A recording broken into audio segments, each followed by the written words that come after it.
Barrel Rider, I do not know your smell, but if you are not one of the men of the lake, then you had their help.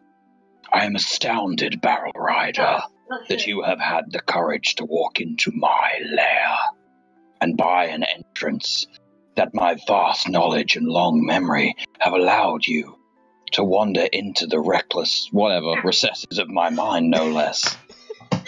Just give up. I fucked that up, Barrel Rider. That's how you commit to it, just giving up half. Yeah. At least you're honest. Yeah. Are you quoting a director's cut? Because this sounds No, a that bit was off. from the book, I think. Ah, I thought so. Yeah, read the pooch on the film. They got it wrong. Ah, okay, nice. So if they had like a book or something they could pull reference from. Hey, listen, Benedict Cumberbatch probably threw his lot in there as he goes, "I'm the dragon on set. You bow down and listen to me, little men." And they're just like, I did not come to steal from you, O Smaug, the unascendable wealthy. I merely wanted to gaze upon your magnificence, to see you if you were really as great as the old tales say. So I did not believe them. Okay. Do you now? Anyway, if you use that voice again, I might just have to always play the Smurfs while you do.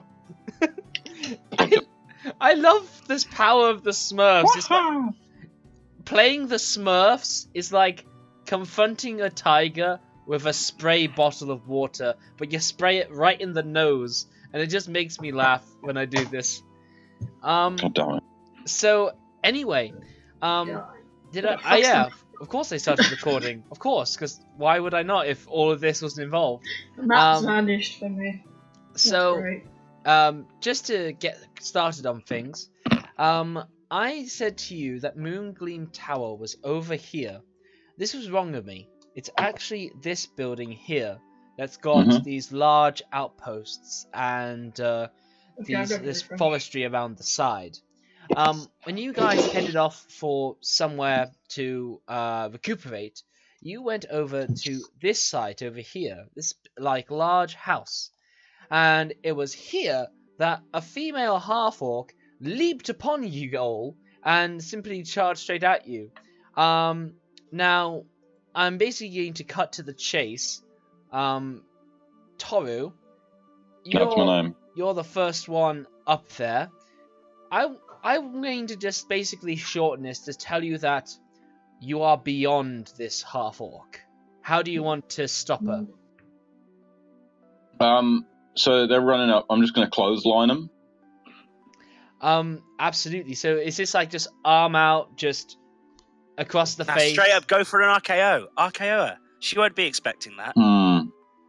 Yeah. Okay. No. I'll just like hold my arm out so they're ready. And if they dodge it, and then I'm going to try and do a reaction where I punch them in the gut.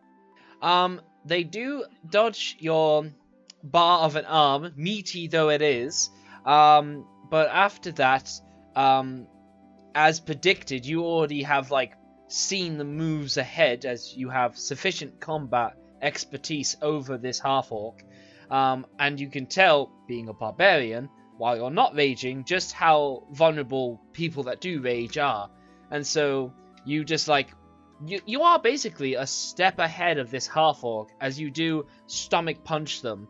And I won't sugarcoat it. Do you hold back, or do you unleash your full power? I mean, I'm not gonna lethally punch them. I'm gonna punch them enough to where it'll incapacitate them. Yeah. So you basically just do that, and like you mean not to kill them, but the punch you do still happens in such a way you pick them up. Their bodies arc over your massive hammer of a fist, and basically they rise up into the air about 8 feet off the ground before they land down with a thud. 8 feet? Jesus off on the Christ. ground. You're alright. You've incapacitated them. Seriously, did anyone actually know what that's about? I don't know. They're fucking charging at us. Yep, Oh, it's one of yours. yes, thank you, actually. Should we get out of here before she wakes up? What's that? 3 in 2 days? I know, my these luck's two. terrible today, isn't it? Oh yeah, Shinton. No. Tingle made another appearance. Oh yeah. Yeah. No, yeah, Bloody that hell. is 3 in 2 days. And another was made reference to, so technically that makes 4. Which one? Chiron. Oh, No, I know that. Yeah. Oh, okay. Sorry, then. I don't want to talk about that. No, Anyway. other place to eat. I'm gonna insight check that thing. Yeah, no, absolutely. You may absolutely. Well, yeah, no, I'll allow it. Do I have to roll deception? Yeah. No, I'm gonna ask you what's your passive deception. So your proficiency plus 10. Let's see. Passive deception. I wonder if they've got a place like cult cuisine. It's probably like 15 or something. 18. Yeah, so you cannot. Well, Rowan's being truthful. Oh, okay. Oh, that's right. All right then. Yeah. Probably the wife. So anyway, another half orc, basically steps forward. This one looking much better suited to work as a clerk, though he adorns a kind of brown leather eye patch, not so akin to yours, Toruh. But this one just seems to be much neater in make. But whatever have you, basically he leaps over the desk as he's like, "Oh God, what's she done now?" No, just charged We're us. suing. He's like, Your employee attempted to assault my good friend here, and we're suing. Yeah, but it's like an ant trying to assault, It's a the lion. principle, Toruh. It's the principle. We live in a civilized society for the most part, and one does not simply just randomly go around punching whoever they want in the face. basically he isn't going to be.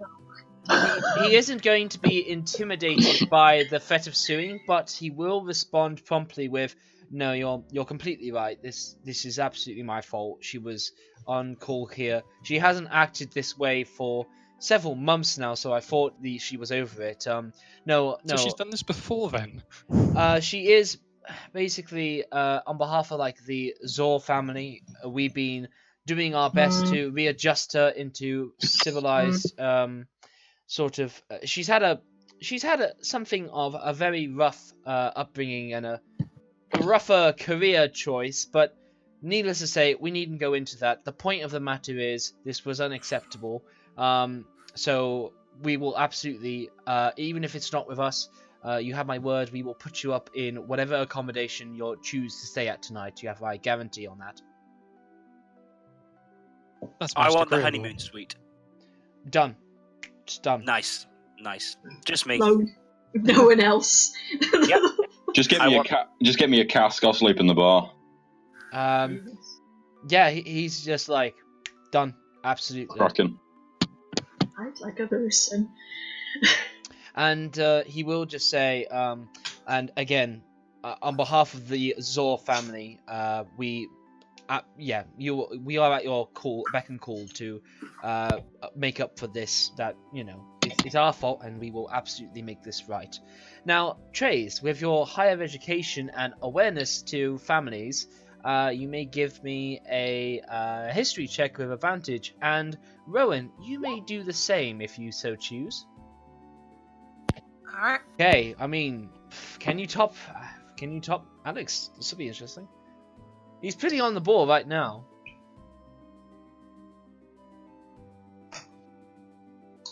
Yeah, so while you're good, Alex he knows everything about this family, and you're not too far behind.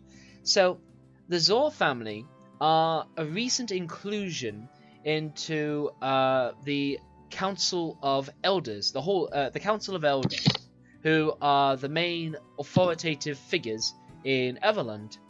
Now, with 26, I don't mind spilling the whole spiel to you, Alex, and Rowan, you skip maybe the more political natures, but you remember the family. So, Alex, what you remember is that when Sundabar, the dwarven city to the east, was under the attacks from the War of the Silver Marshes, Everlund basically backed out, which is the equivalent of France being invaded by Germany and England did nothing about it. That's the equivalent.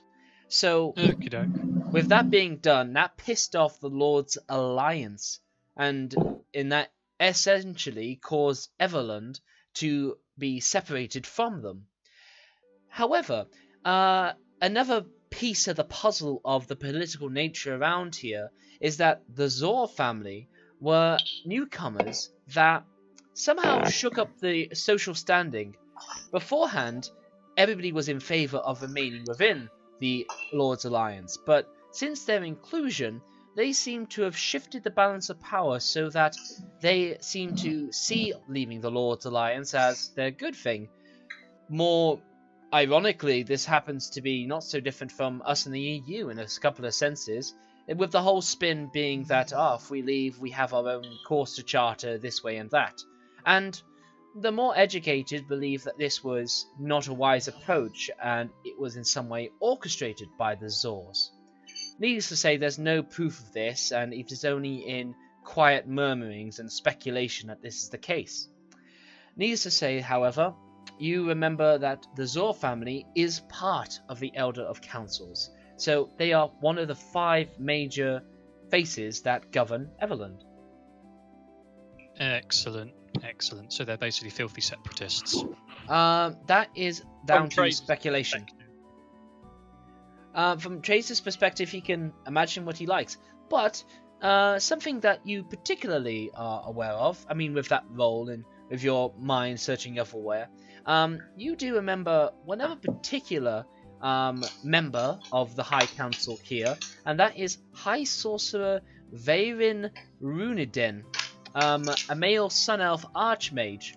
And you know that just because of your scholarly background and understanding of those of a magical sort in high politics. So that also seems to come across to your mind, and you know him to be a quiet voice of moderation, and he was assigned to this city as a liaison to the Lord's Alliance. So all in all, this is very much somebody of your ilk, as it were. A mage akin to Lord's Alliance, to, camaraderie, and a higher political figure. So that's what you can get off that 26 roll. Okay, awesome. So the offer stands that the Zors basically have this favour they need to offer you for this Half Orc charging you down suddenly in their establishment. So how do people want to take it? I'll just walk over to the Half Orc and just wake them up. When everyone's sort of scattered. No, when everyone's scattered, and then I'll go over to them and wake them up. Get them a glass of water. Trieze will be at the bar. Or ale. So, the guy who offered all this stuff will pick her up and will actually be offering. No, please, I promise we will sort you out whatever you like, but let's not ensue any more fighting here. Oh, no, it's fine. I don't want to fight. I'll win, so there's no fun in that. I'm just gonna make sure they're okay. They'll be fine. I'll just see to it that they're kept out of your way. Even if you're fine with it, I don't want to let her get herself into trouble, as it were. Sir, I insist. He is, I'm the guest now. He agrees with that, as he's like, would you care to take it to another bar then? Say that again, you cut out. Yeah, he asked if you would consider taking her to another bar then. Sure. Okay, he hands you a bag full of coin that will basically be enough to drink the night through, should you choose to. Thank you. I'll put her on my back. And I'll walk out to another bar. Yeah, but basically you're carrying her as well. It's not a heavy weight for you, but you do so anyway. Yeah, I'll just be like, guys, I'll be back in a bit. Anyone's welcome to come. Guessing Rowan probably doesn't want to, but yeah, whatever. Hey, Zaron, you probably should stay here, be their muscle. And I'll wink at him, bro wink. Yeah, I wink back and then smile slightly. Hey, don't you have a wedding suite to get up to and enjoy? Honeymoon suite, yeah. Party in my room, guys. Excellent. So Alfie's going to stay with you, Rowan, and Seven, where do you kind of head off to?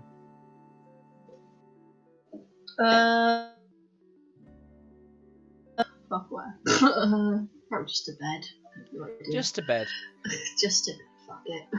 Can you go meditate on your dreams and shit that you're having? Oh yeah. Okay. So Rowan, what do you get up to? Since there's an offer of a party, and that party is nowhere near the Half Orc, Rowan's gonna tag along since the invitation's there. Yeah, excellent. So that party was talking about, where is it? With Zaron in the suite. Yeah. Okay, fair enough. Now something does appear in your bardic mind as you are getting to become aware of the time in the year that it's coming to, which is Feast of the Moon. It's the last moon of the 11th month, and it goes on all the way through the night till the morning of the next month. So basically, if I knew my months better, it would be whatever month comes before December, progressing into December. You mean November? Yes, the month we're in right now. It's amazing what can slip out of your head. Listen, every time I think of something new, something else in my active brain is squished out, okay? It's fine, time is fake. Yeah. Time is a concept created by man, therefore it has no value but what we give it. My only friend is Satan. Okay. But the Feast of the Moon is an especially excellent time for heralds. See, the holiday is basically a time put aside so that everything is remembered, especially heroes of old and exploits of old. But it is basically a day of remembrance in all its ways. Silvery Moon is particularly known to revere a certain goddess who I'm searching back up right now. It's Saloon. It sounds like Saloon with Silvery Moon. No. I mean, you're not far off, but it is the goddess Luru, who is basically the goddess of the talking animals. Very nature-esque, fae-esque, elf-esque god, for sure. God do little. Yeah, but Silvery Moon celebrates this with a very quiet sort of appreciation for works of art and antiquity, for sure. But basically, what you gather out of that is that basically this is a good time to gather some work, and you can make it fancy work. You see, there's sort of an obligation, and if I compare it to, our Remembrance Day, then you could absolutely be doing your remembrance in your own way. You know, you feel an obligation to retell and to remember those that have lived on this planet and have done something that is worth remembering. And this can be of any sort. Or, and this is most often the case of how you find quite good work, nobles will often, as like a sign of pedigree, will have a herald announce their past history. It's like a public storytelling that happens through the night. The nobles will offer out wine and beverages on the front doors to their estates, or perhaps if they're feeling particularly welcome, they will do so in their parlours, and people are welcome while a herald recounts all of their history.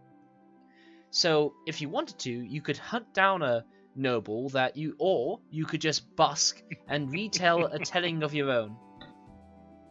Ooh. Free stuff or having to expose our backstories.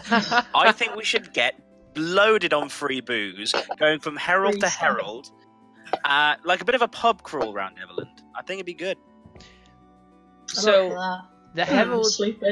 So the Feast of the Moon is not happening until tomorrow, basically, and the heralds are not yet stating everything. But you imagine that people are last minute getting a herald to be retelling, or there's people setting up here, getting ready for tomorrow before they begin to tell stories of something.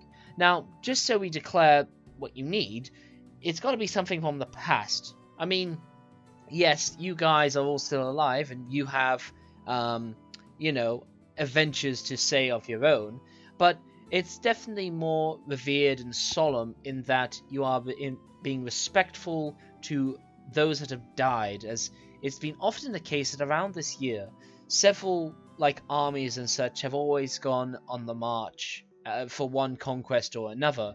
So it's always around this time that those that are worth remembering as part of some duty to a city or fight or noble cause always seem to end up dying around this time.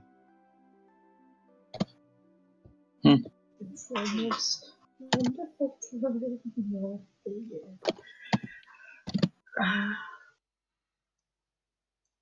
So yeah, what do you make of all that, Rowan? Sorry, I was muted.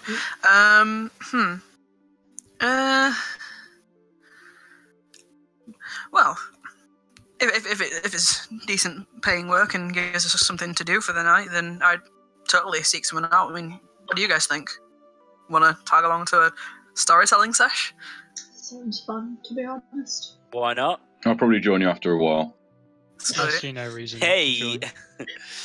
Oh, Trieze, I mean, you have a little bit of an obligation to this. I mean, you guys could celebrate it here, or you could teleport with the magic circle in place over to your home, and you can have a hero's welcome as you have your own herald in tow to go spiel on about the magical adventures of Trieze von Magnus, and as a noble, that idea might appeal to you. It's not that it's unappealing, it's that Trieze is slightly trepidating on you know, the subject of returning home. Well, We need guys to do have, it anyway eventually. Yeah, you guys have travelled a long ass distance just to get to this magic circle to then I mean, go there. If everyone wants to spend the celebration in Trize's hometown, he's got no problem with that. I mean, he'll have access to a lot more stuff there, like booze. Well, like I was thinking, we needed to go there anyway because we've got like 4 things to do in that general area as well. Yeah, it's actually really close to where we need to be going. Yeah, well, we need to go Giants. there for like story wise, and there's also something that we could go there for Zaron as well, and for you. Oh, So yeah. I mean, there's a few things we could do that way. Capital A thing to do for Trieze there. Abdicate. I don't abdicate. Oh, okay. Abdicating's when the king gives up the throne. No, oh yeah, but like forcible abdication. That's called rebellion. Yeah, It's called usurping. called regicide. Yeah. Okay. So yeah, but I think like, well, what didn't? The problem is that there was that people might be attacking Everlund soon as well. So yeah. But you know, whichever's more important, I'll go with that. Group vote. What do you think, Flying Cat? Meow. What? Yeah, Rowan Yeah. has a flying cat chest. Oh yeah, I remember that now. What the- Shit. Yeah. Oh my god, I've forgotten the cat's name. Ah! You were yet didn't to write it down. assign a name or something. Ooh. I think you said he'd work on it. Yeah, and I need to come up with a suitably awesome name for a flying cat. That's pretty... And he is loyal to you now. Jeremiah. That's for a bullfrog. Come on. Oh my god, should I call it Lucifer? Yes, yes. Lucy! Lucy is nicer, I think. Lucifer. Lulu. Big L. Luciferi. Hey. Is that your Sonic OC? Yeah. Oh no. Hey, My in the original new OC did Sonic not steal. Forces, Oh. you can have your own Sonic OC. Sonic's Like get you made. always I hoped like all the you would. knockoffs.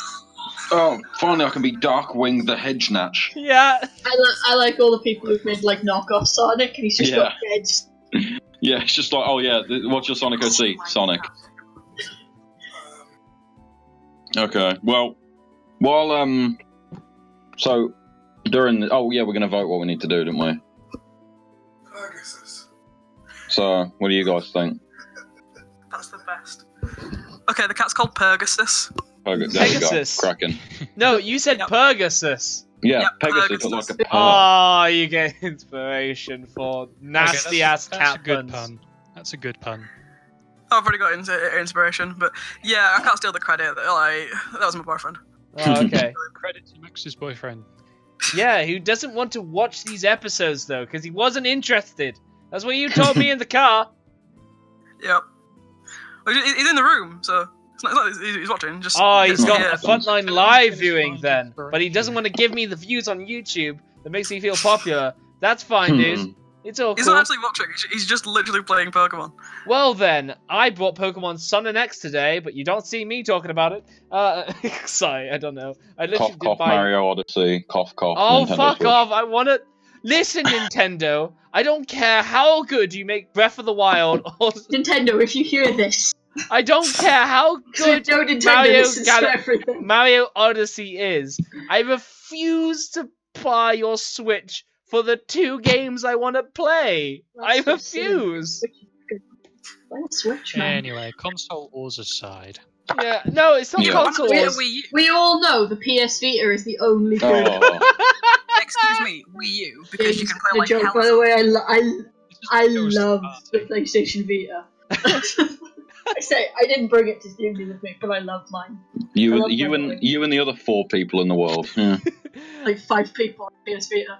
It You actually kills bought me the Vita. that I want every Nintendo game. I just don't want to buy a console for it.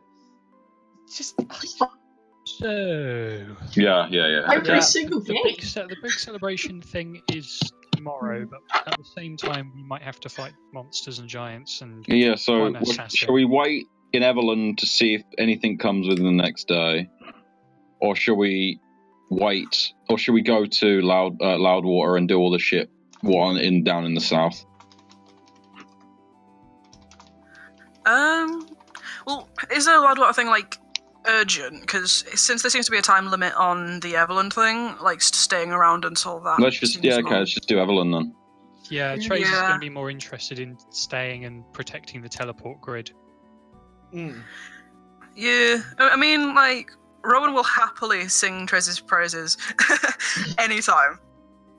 Just ask, and, you know, they'll whip out their instruments and sing to the streets about you. Well, So- the thing is, Trieze doesn't have much accomplishment-wise. no, it doesn't actually Because- limit to just you. It's a matter of whole family generations. And your father is very notable, Trieze, and his father before him, and everything yeah. else along with that. Great Plus- grandpappy. Plus, you're forgetting the fact that Rowan is very creative. It doesn't have to be entirely factual, all of it.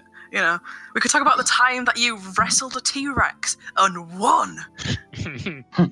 I shit you not, I've been in a game where I've seen a retarded dwarf suplex an undead T-Rex. I shit you Makes not. sense. Yeah. So yeah, we'll stay in Everlund then. We'll do it all there and wait to see if anything happens. Yeah, so Rowan's gonna look for any rich sods who want them to be their herald or whatever. Yes. Just to say, it's quite a long thing to do. You get paid very well, but again, I'm using a lot of equivalents here because I love equivalent stuff to help give a scale of what it requires.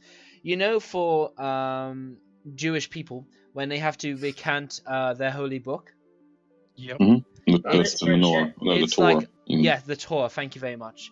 It's basically like a several-hour thing, and you get relayed this information, and you spend a long time, which is why so many heralds go around, because it's not like one herald can go to many families. You know, you get stuck to one taking up a lot of time and energy to learn and then to recount.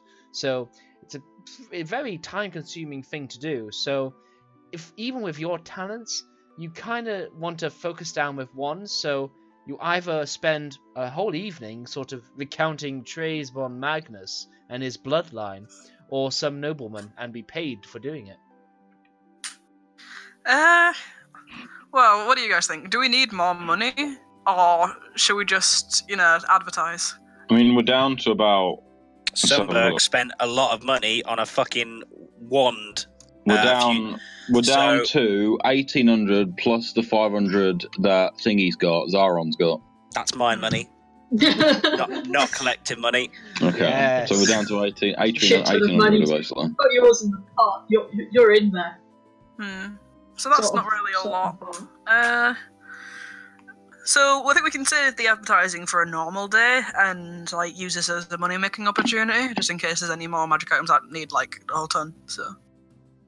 Well, Yeah, there's by the always way, bribe money and while we do all this stuff, I invite you all to check your equipment and get a re-understanding of your magic items, your abilities, nudge nudge, wink wink, Seren and your shadow tent that you could do, and Bard when you could actually the thing I bring up constantly.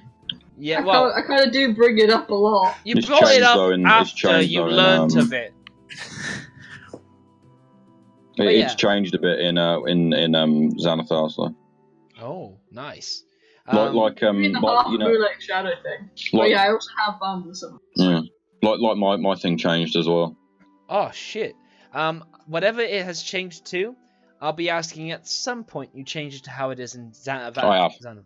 That's I have outstanding. already. Thank you very much. So yeah, Rowan, given that in mind, what is your decision? Yeah, I'm gonna do the herald thing and actually make some money. Okay, excellent. So I will come back to you later. Toruh, you begin to awaken. Well, no, you're already cozy with a pint, but you have. Hang on. While that's happening, I want to be just in like a bar, like cozy bar, and because you say that thing's coming up, so Toruh would obviously know. Yeah. So he's gonna get out his writing equipment that he got from episode 1 that wasn't recorded. Okay. And he's going to write down a few names. He's going to write down Torbhart, Alara, Harshnag, Felgarus, Uncle Tomar, and Khan. Oh yeah. Then he's going to fold it up and then like put it in the fire that's in the bar, and then just like let it slowly go up the flames, and then he's just going to like a little 2-fingered salute, and then walk back over to the knocked out Half Orc. Yeah. Oh, lovely. Who's Uncle Tomar? Uncle Tomar was a similar warrior to. He didn't know him very often. He was he knew him a bit better than Tingle, so Tingle just sort of came in, did his shit, and went out. Yeah. Whereas like Tomar was sort of he came in, was all friendly and everything. You know, he never stayed in the house. He always offered to go somewhere else and pay. Oh. He then went to fight on behalf of his tribe because like he'd left his tribe, but then like they were being ransacked by another one, and he went to go defend it. But the other tribe brought some. Basically, they didn't just bring tribesmen; they brought like heavily armored knights and mercenaries, and they basically got slaughtered. Ah, okay. So yeah, he went to fight nobly and got killed unhonorably, basically. Oh, I see. And he died in this war then? Yeah, he died in that little sort of like fight that wasn't recorded. But no, that's awesome. Toruh's dad, before he left, used to sort of recount how much of a badass he was. No, that's awesome. Yeah. I love when you just like surprise me with this stuff. It just feeds so much for me. But that's excellent. So he's one of the reasons why I wanted to fight with honor. Well, what do you know? We learn a little. This is why the Day of Remembrance is important. Yep. Okay then. So yeah, the Half Orc is basically groggily trying to lift themselves off the table as they just like start breathing with a wheeze, and it's a very you're just like, shit, all this time bench pressing giants really outscales my power, to the mediocre sort. You're right. She is still like working on her breath, though she looks at you hatefully. But I'll put a beer down next to him. To her. Yeah, to that. Yeah. And she kind of looks at it and trying to actually take a sip, but she's still catching up with her breathing. Still gonna take your time. She will like clench her fist in the bar like handle, and she will take a sip first as she does her best to right herself up before you. As she basically is quietly brooding over this, so she just basically says, "Brought me here to rub it in, did you?" No, I brought you here to, take you away from that mess. You were they were that mess, they said as they have another sip of the beer. Well, I gather who you're talking about, but, you didn't need to charge in like that, did you? I did! They ruined me after they left. I understand. I think they've ruined quite a few people. Then you know that... give me a whatever you want to roll as your persuasion. Give me a persuasion-y, charmy like roll, and you may do so at advantage. Yeah, very good. So basically, she will just go in when she goes. When I was in the pits as a boxer, I was doing pretty well for myself. When they came into my life, I thought they would be mine. They would be pledged themselves to me, and we would enjoy each other's company, as it should have been. I went off and fight, and while they were back home, I was more than sure that they were seeing others behind my back.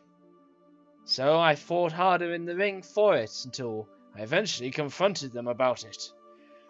They would mark me off as being overly jealous, but I knew that flirtatious behavior was so common to them that it was bound to have been left in the dust. I was fighting all the harder in the pits so that perhaps I could have better funds to keep her by my side. Needless to say, when she left me, enough was enough. I fought in the pits for me, myself, and what happened when people decided to taunt me on this didn't end up well for them. I got up the ranks quite a bit after their departure. Some randomers thought they would get me in part of their rigged match fights. I wouldn't have any of it. I fought to win, always. Needless to say, when the last guy took a fall that was his last fall ever, I became rapidly unpopular. I never got into the pit again. That other orc, hang on. 1 second. Oh, fuck. I hate As they're talking, I kind of like shove the beer just a little bit closer to them. Oh, they've got it in hand and they sip it. Oh, I kind of tip it up a little bit, yeah. Okay, shut up now. Just tipping it. But there's Drow. Drow was very kind. He was a fool for thinking that was the place for me. Something like this was bound to happen.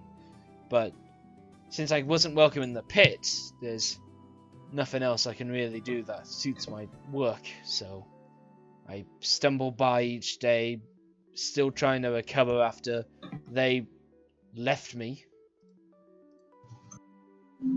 I understand. Yeah. The things we do for the ones we care about, eh? I don't care about them anymore. Now I just want revenge. Now I want them to hurt as much as I did. And I want to... You obviously do care then, don't you? They're not that intelligent and profound so that they will mull those words over, but like not fully grasping their meaning. Hey, I basically killed myself for him. She's just gonna look at you like, how long have you been sipping at that beer? I didn't think you'd be a lightweight. I just point to my eye and say, we do a lot of things for the ones we care about, and unfortunately, I lost this. I did die, by the way. And in this last 18 hours, I feel like, you know, I've kind of grown as a person. Okay. Right. No, sorry, it's been about 36 hours thinking about it. It's okay. Details. You've grown personally, and that's what counts. Yeah.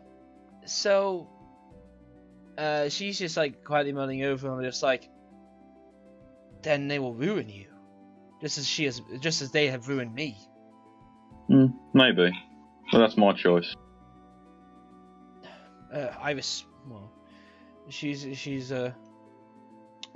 just mulling that over. She goes, they will be unfaithful to you, and they will toy you with your heart as and when it suits them. As it was with me, I thought that I would be a brilliant protector to them, but all they saw was this jealous sort, and it was never the case. You can give me an insight check on that if you like. Sure thing, chicken wing. Hey. Yeah.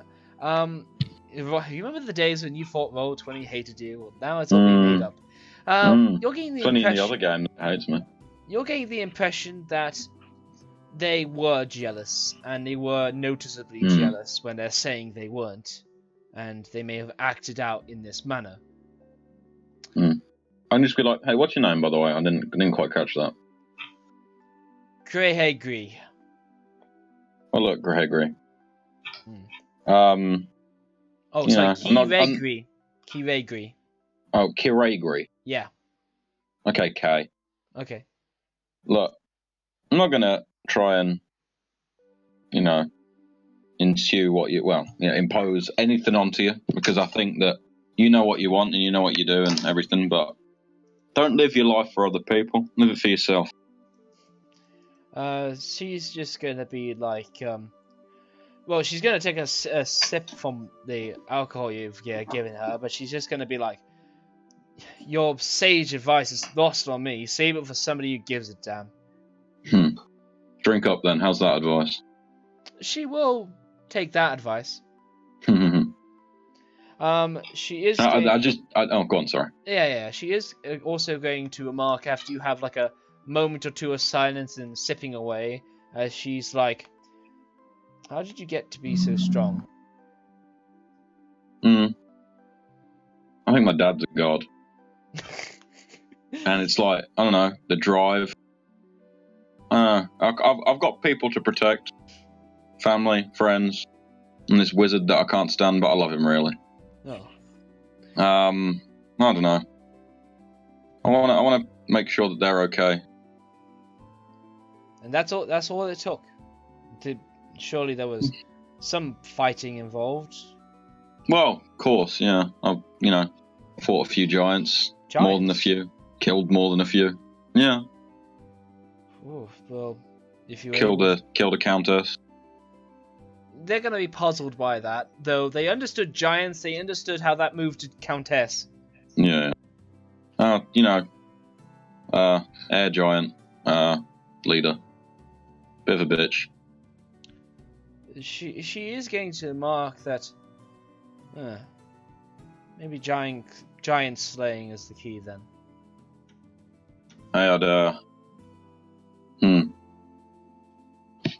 Give me an arm wrestle. Let me just test your strength then. She's going to slam the mug down as she's just like, "Alright, you're on." They won't back down from an offer like that. Now then, I need to. I'm going to do a strength check when I do it at disadvantage. Are you holding back? Yeah. No, awesome. Excellent. So, yeah, I'm trying to figure what is appropriate. Athletic? I mean, yes for you, but I'm figuring what NPC best serves her. I know there's a few that could work pretty well. You say she's a pit fighter? Yeah, she's a gladiator. She's a gladiator. Gladiator thing, yeah. Maybe a gladiator's a bit too strong, because Alara's stats are pretty good. No, this is appropriate, but you are pretty damn good too. Okay. No, pit fighter is definitely that's champion. That's not what I wanted. I want gladiator. Gladiator is absolutely appropriate. Oh, but which gladiator will it be? Is it wolf, rhino, Spartan? God damn it. Gladiators.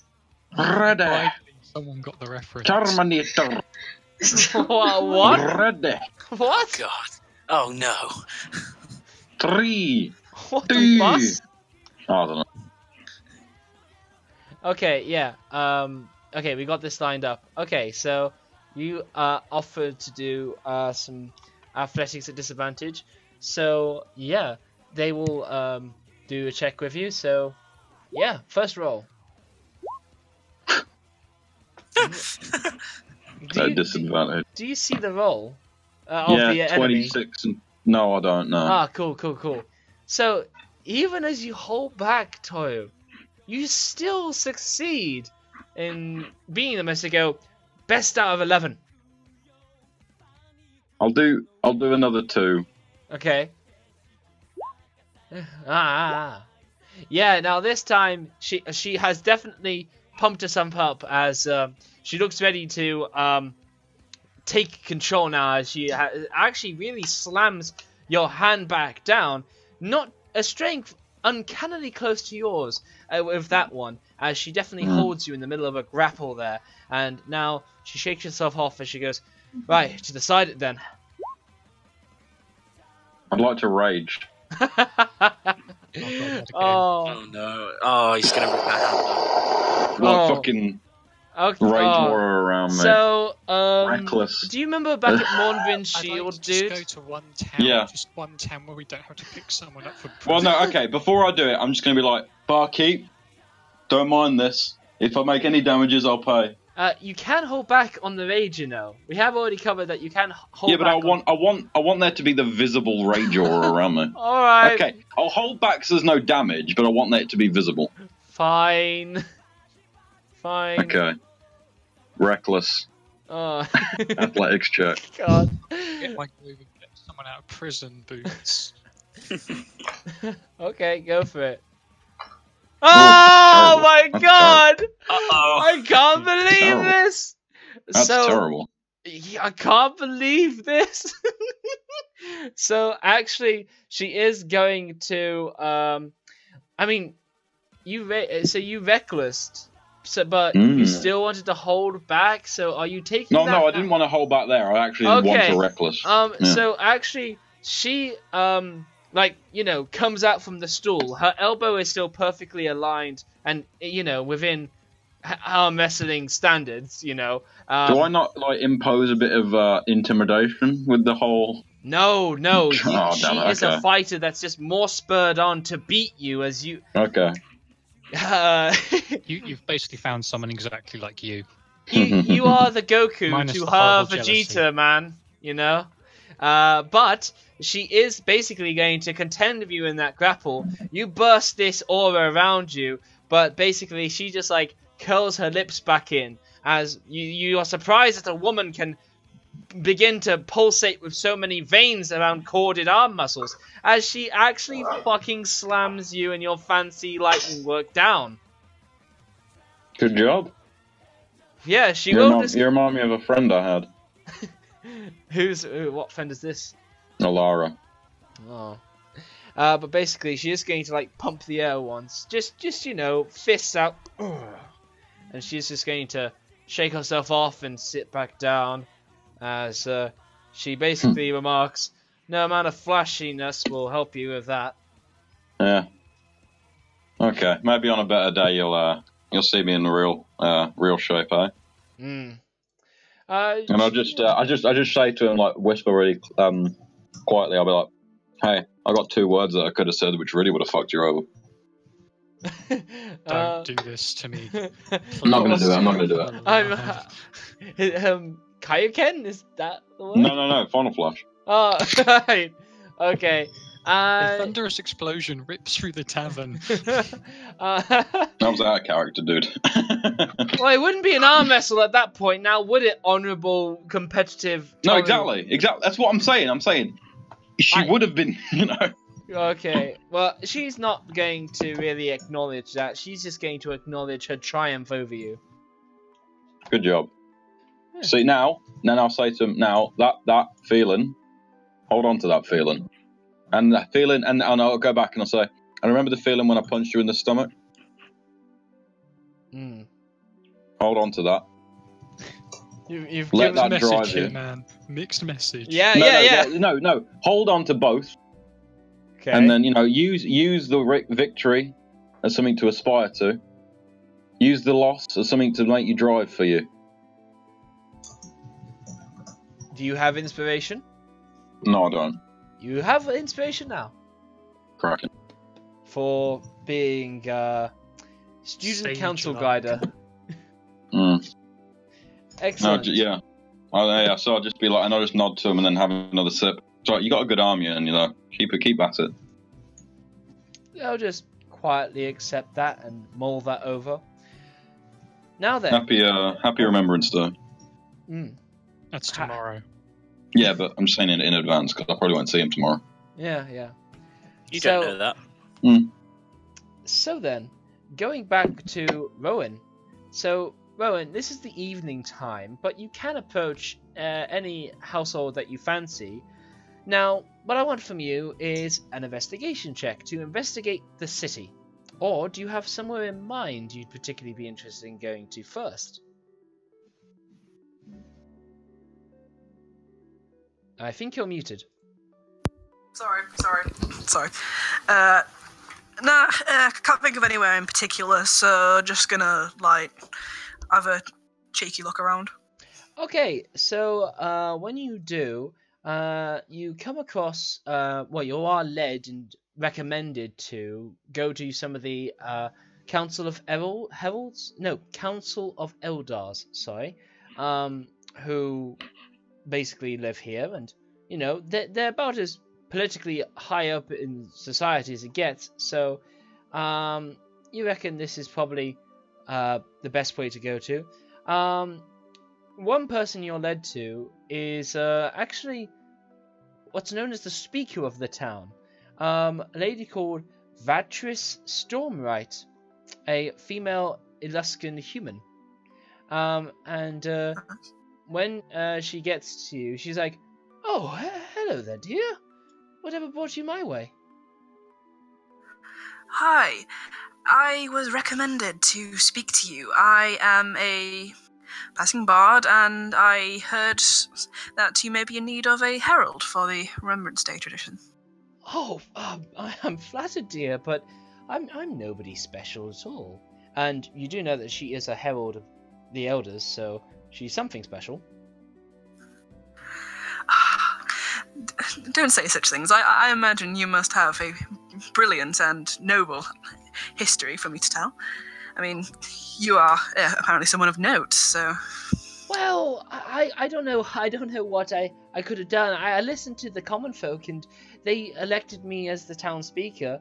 But I honestly just had a setup as a chimney sweeping business. Honestly, I haven't got like a noble background or anything like that. It was just me, my nan, my husband. We all just did our parts in keeping up the chimney sweeping business. And when the time come to be an elected town speaker, when I pledged myself for the role, it seemed the town took that very well, and I've been surprised about it ever since, honestly. Well, surely that is a noble story for all to hear. Someone of common origins being elected by the people, a representative. You must be very well loved. Oh, I do my part, really, for everybody I know. Like, I know everybody down this lane, honestly, and they all know that if you run a spiel about my long ancestry, you usually go back to some of the fertilizers for the farmers or something like that, I guess. Well, it would be a change from the norm. I imagine everyone would love to hear a relatable story. Well, I definitely would like to support my local bards in the area. So, I mean, if for nothing else, then to have you have your way, and I mean, I could. She's definitely slipping off her words. She's just clasping her hands, you know, shimmying side to side. Though she's about in her late 30s or so, as she's sort of, you know, of that age, and have her way. No, so she's gonna be like, listen, why don't we agree on a price, and you can stand out my door, and or in the town square if you like, and basically you can remember whoever you want to, really. Yeah, I will support you, and you can honor Feast of the Moon however you see fit. How does that sound? Oh, that would be brilliant. Thank you very much. Yeah, lovely. So, I tell you what. What could I get? So basically, she fixes up some coinage.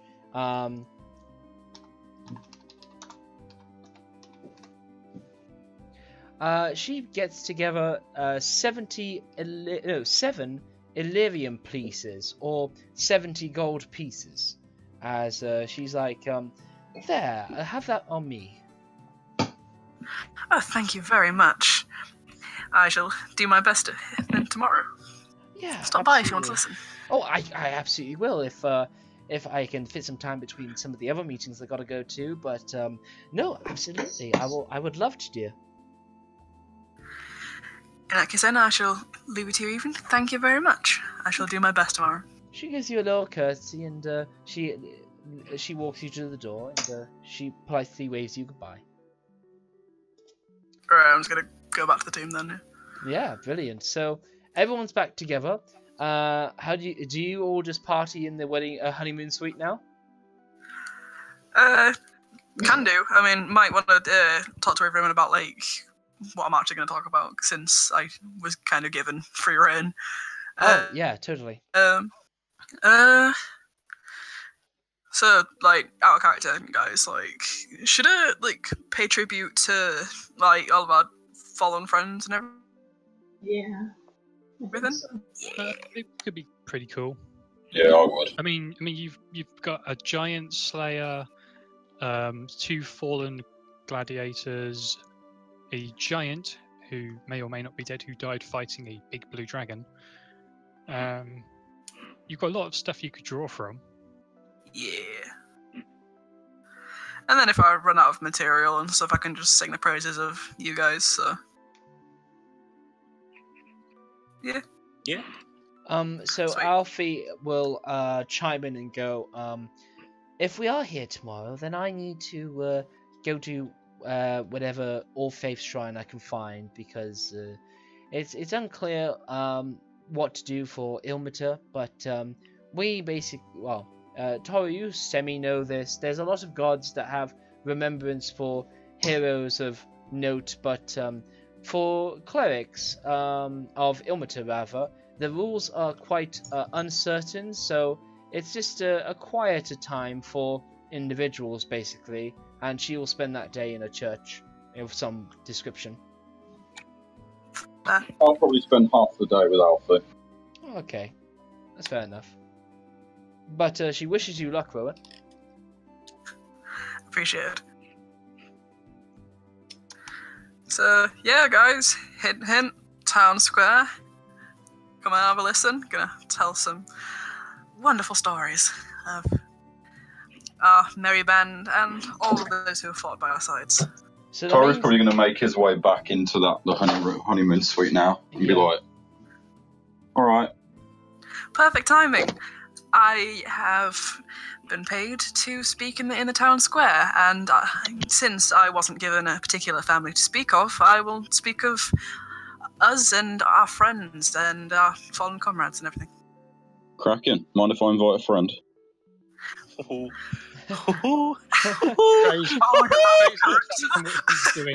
Looks at Toruh with suspicion.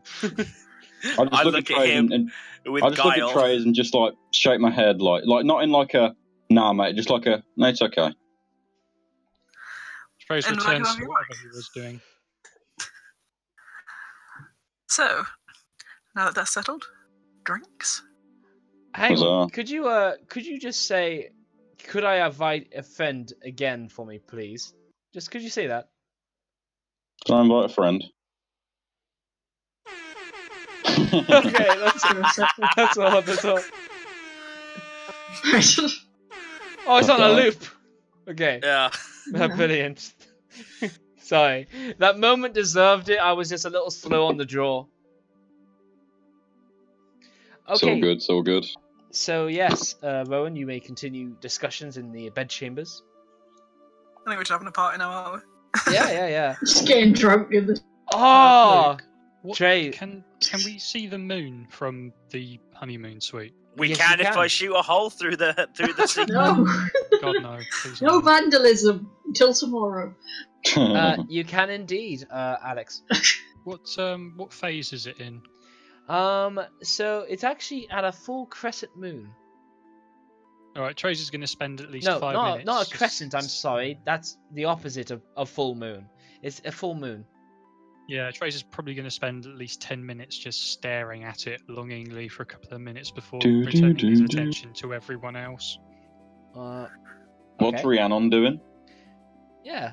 Oh. Well. Oh. Maybe organizing her piggies and feeding them. Oh yes, I do that. But Okay.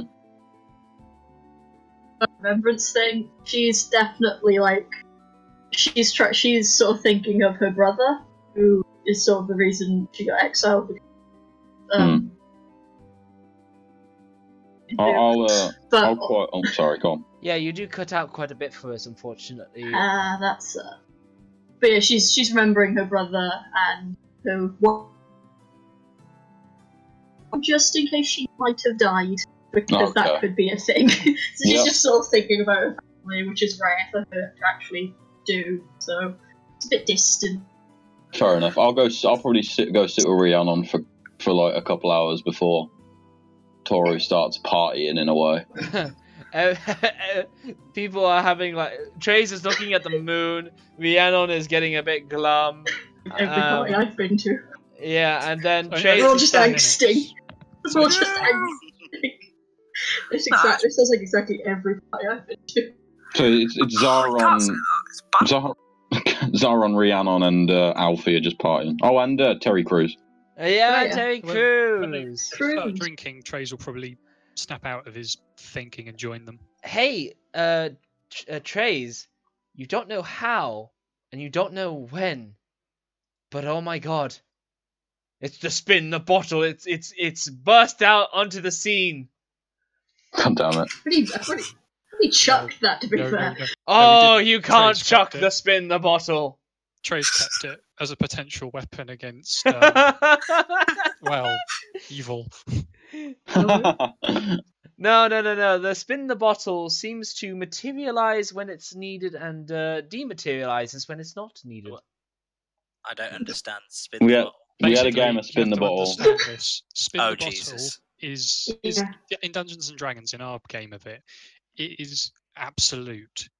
Its power compels even the most powerful of things. So you can have a god, and you have the bottle and you spin it, and it lands on that god, and you dare them. They are forced to obey the dare. Okay, in that case, can we use it against giants? Well, that's why Trieze kept it, because he thought, oh, this could come in useful. Trieze kept it as kind of like, hold on, I've got something here that defies all reason. No logic. Okay, spin that shit. Yeah.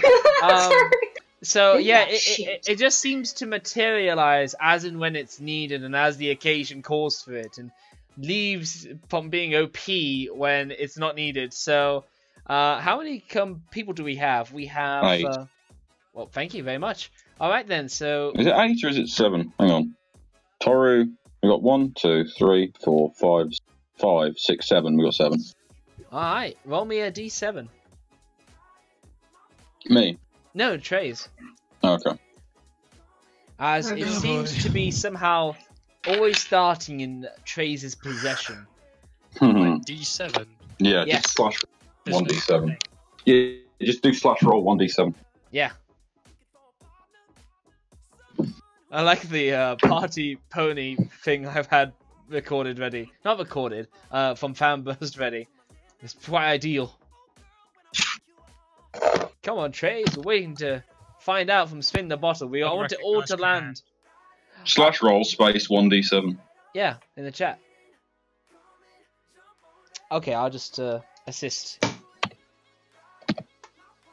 There we go. So, looking at the Discord chat, Simple Drip will be 1, Max will be 2, Trieze will be 3, Toruh will be 4, Rhiannon will be 5, Alfie will be 6, and Terry Crews will be 7. So this is one for Alfie. To Trieze to Alfie. Yes. Truth or dare? She will say, dare.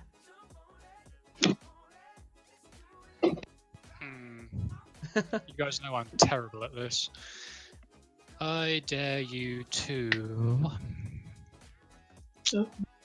spend the rest of the evening balancing on your head. She's like, oh shit. Okay. How about just for an hour, Trieze? For an hour then. She's gonna go, okay. And she and the power of the bottle compels her. But yeah, she gets herself over to a little like bedside unit where she gets herself upside down. She hangs her feet over the top of the bedside unit, and her outfit falls down as she goes eep, and she just tries to push it all back up, and she does so successfully as she it's either blushing or like blood going to her face. You know, one of the same. Well, I mean, that's what blushing is. Yeah. Technically. If you want to get attacked. Okay then. Brushing. Your head's blood, brushing, blushing. So, while upside down, she spins the bottle, and it seems fate has a cruel irony as it goes to you, Alex. And she goes, okay. Heads or tails? No, not heads or tails. Sorry, I'm a bit delirious being upside down. Truth or dare? Truth. Okay. So, when you get home, no, that's not right. When you get home, is the first thing you're gonna do say hi to your dad? No. Okay. I'm sure better thoughts will fall into my head soon. But yeah, your turn, Trieze. Oh yeah, I roll it. Please.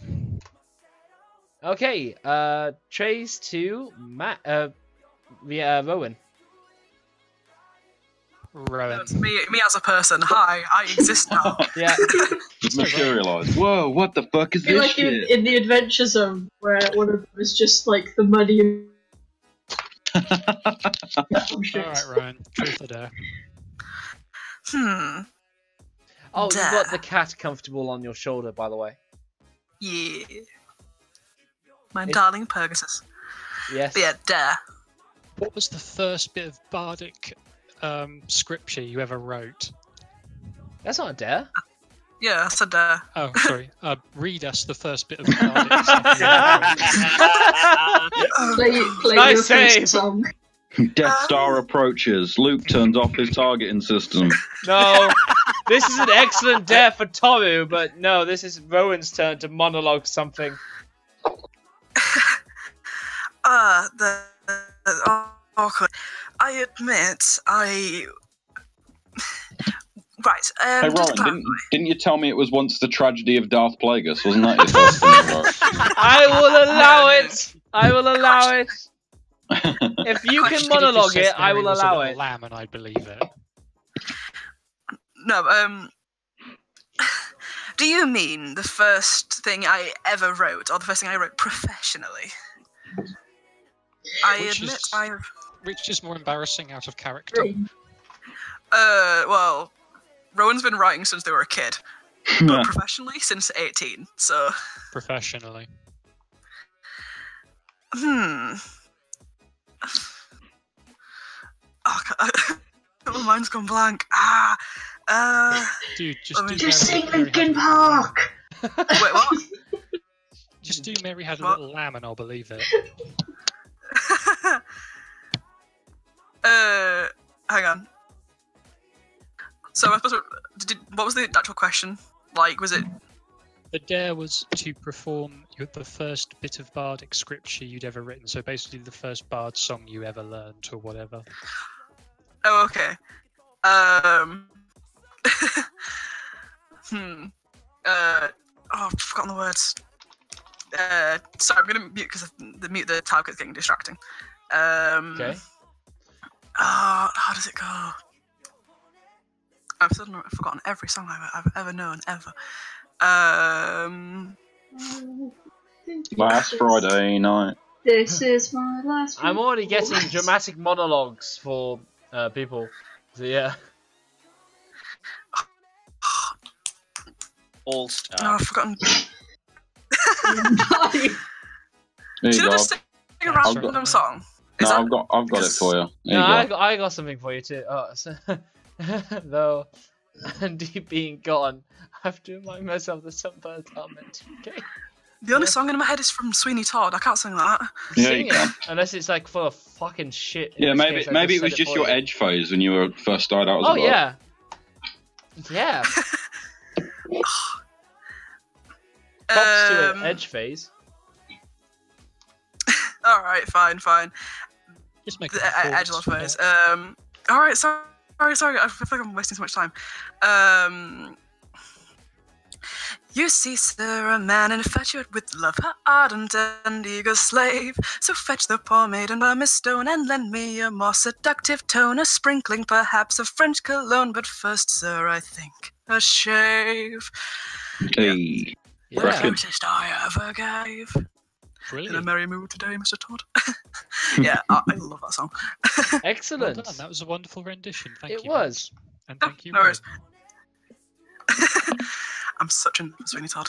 No, that's All right, totally fine. It's excellent. I'm waiting until my next character because I've got a fucking glamour bard set up, man. Oh my god, yes. I've got a David glamour Bowie bard set up. bard. Totally. Yeah, he's called Wiggy Moonbeam. I've seen. Yes! I've seen Wiggy Moonbeam. I've seen. Yeah, you have. Right now, the only picture I've got is a picture of Prince, but it's going to be look like Prince with the Ziggy Stardust, but with a moon on his face instead of a lightning bolt. Oh my god. Wiggy Oh my Moonbeam. God. Oh, that's great. Oh my god! Why is he not in Moongleam Tower right now? Oh, if you want, I can play him out. Listen, this is a place of bards. Sylvie Moon is a place of bards, but I think something from Moongleam Tower will be brought in at his something or other. He is a high elf. This would be a very fucking great place for Moon and. Oddly enough, he's a moon elf. Oh, no fucking shit. Anyway, so then. Spin that shit. Yeah. Roll that D7. Oh, am I doing it? Okay. Yeah. Because I could do it when Alex can't, but.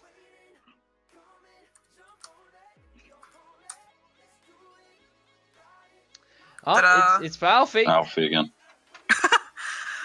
She says truth. I'll just please. turn to Alfie and be like, "Are you all right there? Yep, I'm fine. Do you want me to take yours, or are you good?" I don't think this bottle will let me do that. Okay. So yeah, Okay, they go with truth. Oh, truth.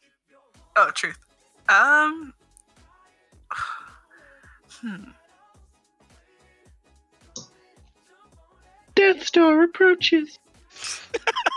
It's not a truth. Love. Yeah, there we go. What's that? Have you ever been in love? Oh, so you can't tell when she's blushing anymore, and with her face being upside down, it's even harder to read. But she's like, well, what? No, not groggly voice. She does not become a crone by being upside down. The youth doesn't just fall out of her. No, she's gonna be like, well, I did like when I was 10. I did hold hands with another lovely little boy, and no. He and I would go outside, and he would always pick apples for me, and we shared them, and I always got to hold his hand, and when he got older, we just sort of like separate ways. But I always remember him. He was always very sweet, and he was always really polite and nice to me. He was a lovely little half elf. No, not half elf, halfling. Halfling. And it's like, yeah, surprising. We just held hands. And, one time I kissed his cheek, you know, but he like collected a whole bunch of apples for me, and we made that into a crumble. And no, that was a really nice time. Aww. Oh. When I was 10, I had my tail chopped off. No. Reminding me of my childhood there. The bottle compels you to contain your story of horror at this sweet moment. I've already gone through about 2 whiskey bottles, so... Those bottles are not magical, though. Oh, no, God. flashback. No, the bottle does not compel you to silence. Spin that shit! Go on, spin it. Her hands goes for it, and she goes in the opposite direction as she goes, is this what it's like to be drunk? I've never known. Yes. To you, a simple drip. And she's basically like, okay, true for dare. Dare! Okay. Okay. I want you to be upside down for an hour. Like me. When he does it, I'll go put a bucket under him.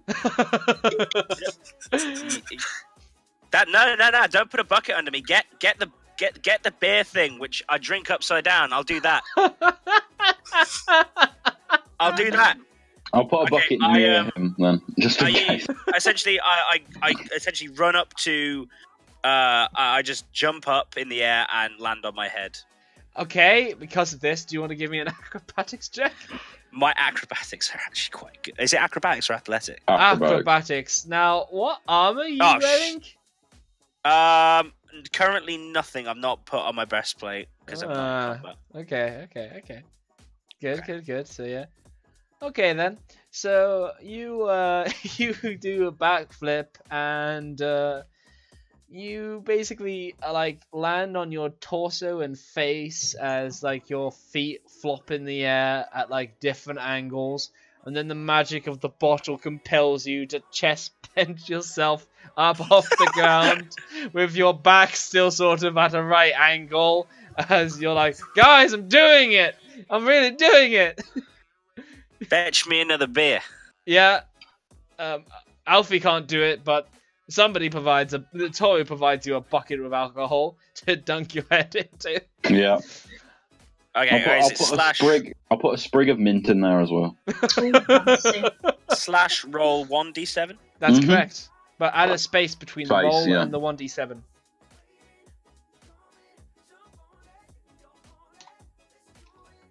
Hey, that'd be me.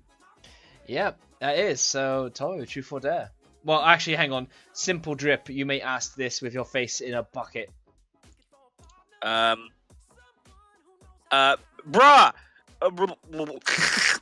Truthful there! Excellent. I'll go truth, mate. I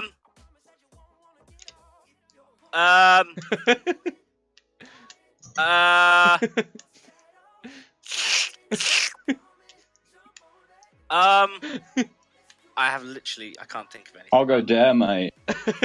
You go dare? Yeah. I want you to jump out the window. Alright. God damn it. I'll go to the window, I'll open it, and then I'll fly out the window.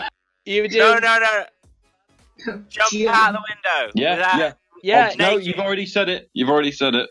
Oh, naked, sure. So I'm keeping the cape on and the boots. Yeah. Oh, all 5 limbs of yours flutter in the cold night, very cold night air. Trieze is shielding his eyes. He doesn't want to see this. Alfie is closing her eyes, although her eyelids look like they're gonna burst with the eyeballs popping out. But the magic of the bottle compels. Head particularly. She's but just Toruh, you just like jump out. You have like a very like sort of dream-like sequence where you fall and then you just like compel yourself to fly, which you do so easily. And you just like float back up. Wow, awesome. Oh, hang on. No, wait, before he gets back in, lock the windows. Well, Alfie won't help you with that. You're not going to make that happen. No one's dared to do it, and Terry Crews doesn't feel like being a dick. I'm going to have a perception check to see if I can see that one elf. That one elf? Yeah, the one that I may have shacked up with. That's all the way back in Silvery Moon. Was that in Silvery Moon, not here? Yeah, that was in Silvery Moon, dude. I'm going to have a look, see if there's anyone out there. Just advertising the goods.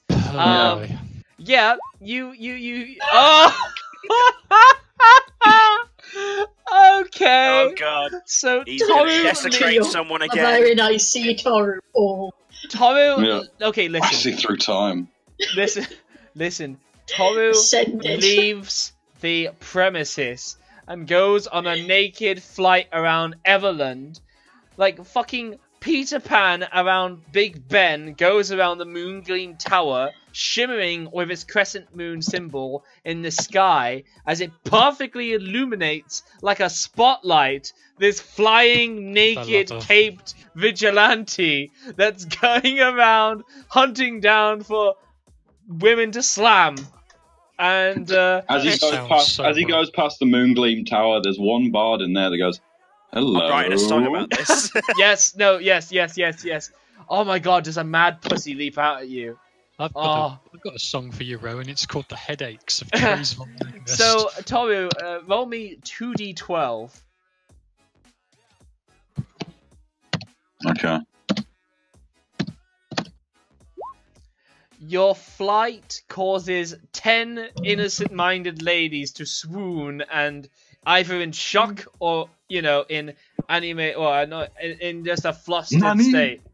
I believe the word you're searching for in horror is the word. Horror, arousal, one way or another, you see 11 women just pass out at the sight of you. Hey up. Oh no, the mental image I just had. Oh no. Spin the bottle quickly. No. I have to come back and spin it. Yeah, you guys are all left for a long time as you hear like a few like loudly gasps and shrieks and oh my god and hello. Yeah, no, the one elf, you're just like in there practicing his electric lute. Just like, is that what they're calling it nowadays? Yeah. Yeah. But, oh my. Eventually you come back proudly and like I want to share it because it's gonna eat me up inside otherwise. All hair goes Goku-esque, so you just have a fucking crown of blonde hair atop your cock. Oh god. Yeah. I laugh in my my alcoholic swill bucket of bubbles form. Spin it already. Oh no, the bottle disappears. It seems like this has gone too far and the bottle has decided that it needs to stop now. Trieze praises the bottle's decision. Yeah, I'm gonna put my my gi trousers back on. Yeah. And just be like, right then, that was fun. I'm gonna go find a couple half elves. Be right back. with the I'm joking. With the bottle gone, Alfie finally can collapse back into a simple position. Zaron, with your back, it suddenly feels like it just finally caught wind that you have it bent out of shape and it hurts like hell, and you just face plant into the bucket. Nice. Yes. But the power of the bottle does not compel anybody anymore. Oh, right then. Sweet freedom. Yes. That was fun. We should do that more often. When the bottle comes. Yes. I didn't get it. Bless me. Consider yourself an escapee. Alright then, Rhiannon, truth or dare. Oh. Last time I just got asked if I made out with an animal. I see this. I see that even without the bottle, the party hasn't stopped. I take it. Okay. Oh no! The party's just beginning. Okay. Truth or dare, Rhiannon? Truth. What was the name of the person you killed? Okay. What was the name of what, sorry? The person you killed. Oh. Right. This got serious very quickly. Serious, not sad. No, this is serious and sad. Oh yeah, she doesn't actually. They just know she's killed someone. Well, killed. Is my brother. Fair enough. Could you do mine? Then let's remember him. And let's have a drink. Could you kill my brother? I did actually kill him. I know. I'm telling Trieze. I'm also. Yeah, I'm asking you if you could kill mine for me. No, my sister-in-law probably. Oh. Could. Oh, that's cool. That's Rhiannon. His family has Rip written right next to him, but yeah. That is Ogwyn. Ogwyd. Gwyd. Yeah. Oh. Gwydion. Pogwydion. Telyn wants to be a bard. Telyn means half in Welsh, because But yeah. So are you the third child? I can see it. You cut out. Are you the third child? Yeah, she's the third. Yeah, she's the third child. Cool. Oh, awesome. So yeah, this is your own art, Undead. Yes. Oh, fantastic. So yeah, Toruh's going to put all his garb back on, and after making the naked. Yeah, he was still naked. No, he had his trousers on, but that was it. Okay. And his cape and his boots and his trousers. That just makes the Good luck, because I was about to play feisty game of slap ass. And so I'm gonna go over to our room and be like, "Hey, I got a free room now, so I'm gonna leave the door open and I'm just gonna head in." What? Who are you saying that to? Anyone? You have a free room? Yeah. Oh wait, no, I wanted to stay in the bar, didn't I? Okay, I'm gonna go down to the bar and just grab a cask. Follow Toruh down to the bar. Okay, people decide to sleep in the bar. Others decide to recover from the bombing out thing that I need to get done before tomorrow. You have an assignment? No, it's like Trieze has something he wants to just say to Toruh. Go ahead, man. Yeah. When they're at the bar. Yeah, we're at the bar. I was just playing the flute as I went downstairs. I was playing the flesh flute. That's what I was playing. No. Okay. What's up, man? I'm tired of being upset with you, so I'm going to stop being upset with you and kill you. Okay. And I don't know why you did what you did. It's beyond me. But what? When I died? Yes. Yeah. Carry on. You realise that neither myself nor Alfie can bring people back yet. Not good and proper. I understand.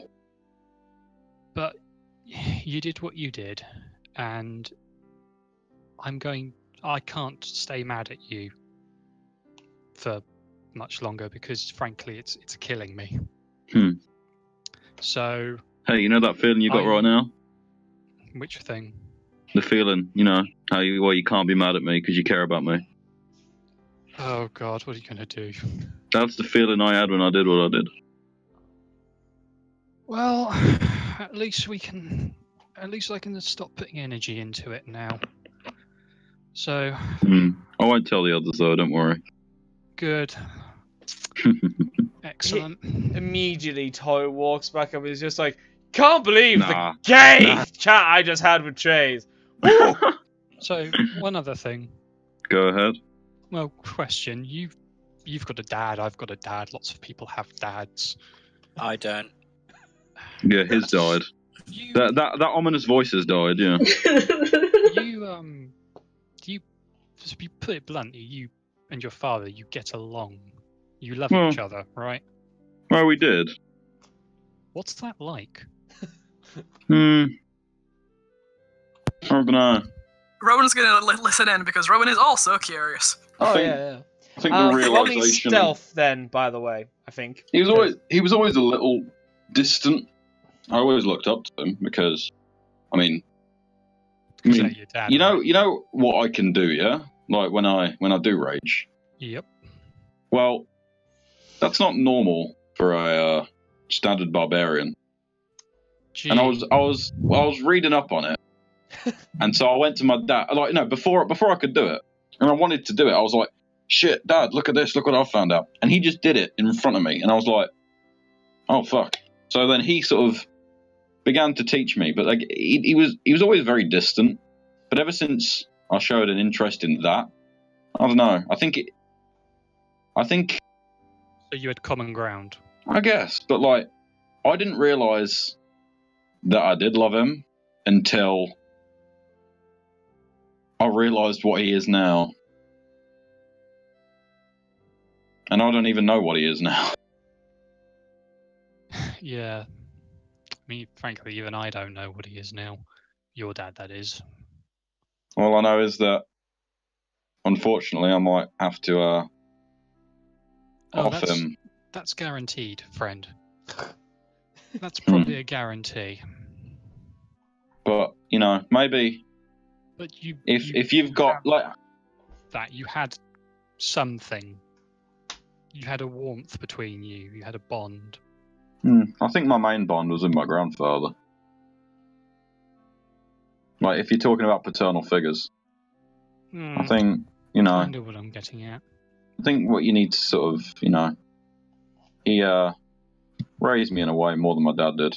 My dad just sort of trained me. It was more of a...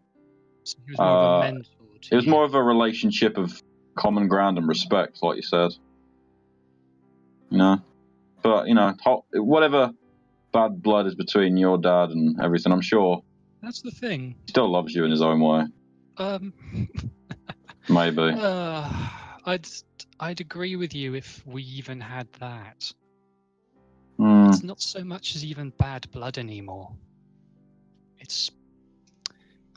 Like you, my father was very distant from me.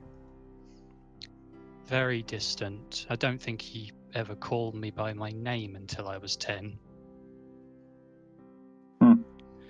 What did he call you? Child. Boy. He called me boy. That's... Maybe that was just his idea of endearment. I don't know.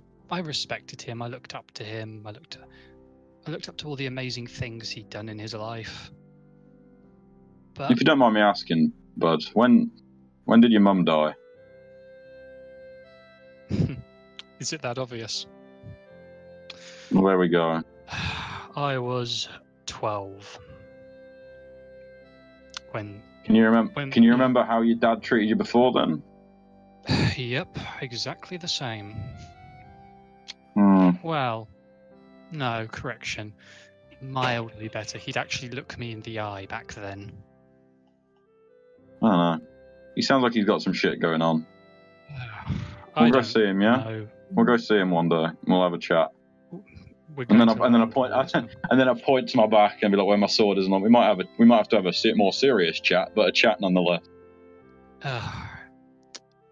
He's my responsibility. And you're mine. And I'm yours. And Rowan's ours as well. And I look up at the stairs and just see them poking their head around. Trieze is just looking at the mirror.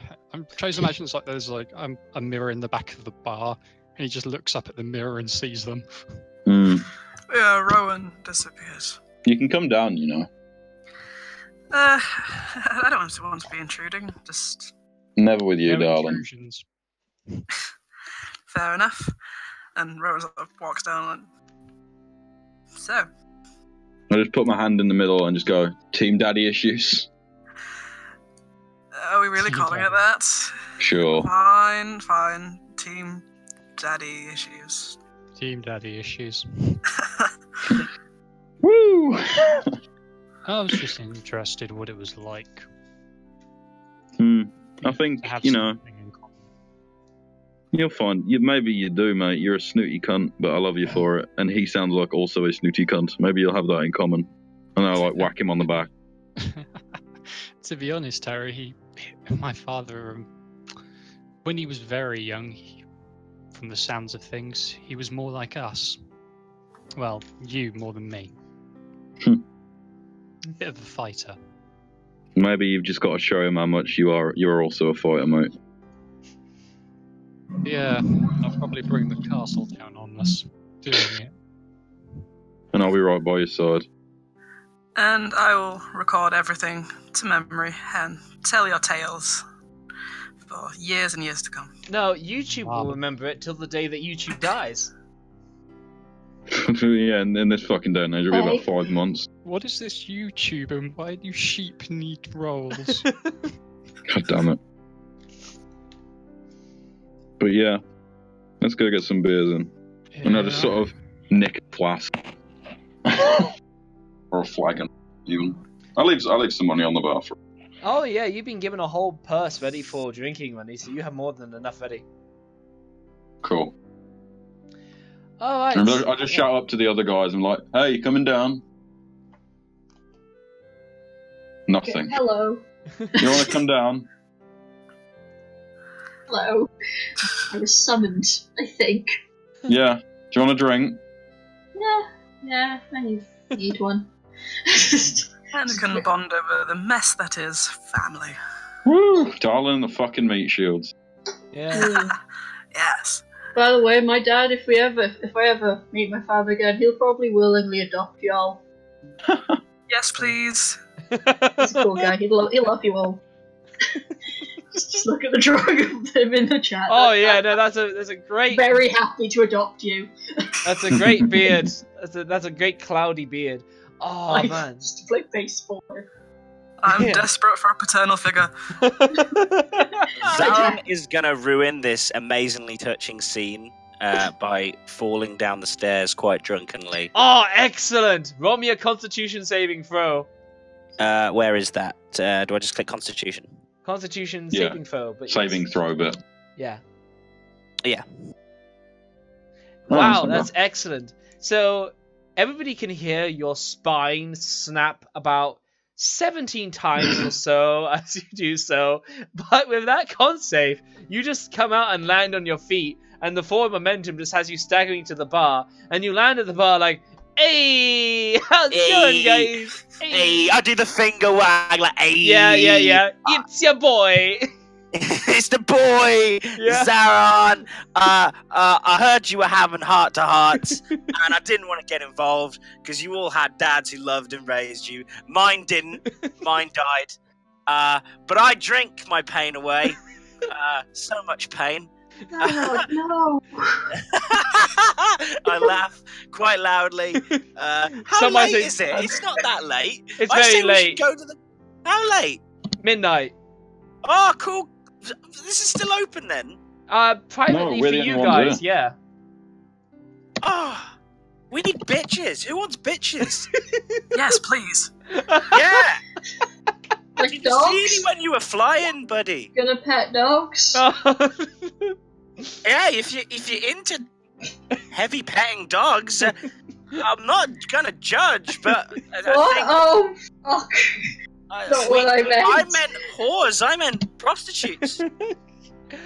Luke, yeah. With everyone drunk, like having a suitable amount of alcohol, would you say that they'd all have to roll disadvantage at stuff at this stage?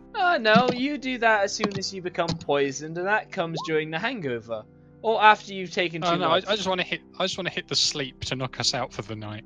Oh, that's not going to happen. The party's only just started, and you guys have done all your remembering. You can't put Rowan to sleep, so the party will never end so long as Rowan's awake. Rowan needs about 4 hours of meditation, or they will feel exhausted. He can get a pillow.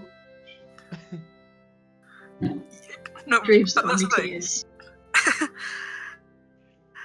Yeah, Rowan can sleep, but you can't put Rowan to sleep, is what I'm saying. Yeah, I get Chloroform can. that.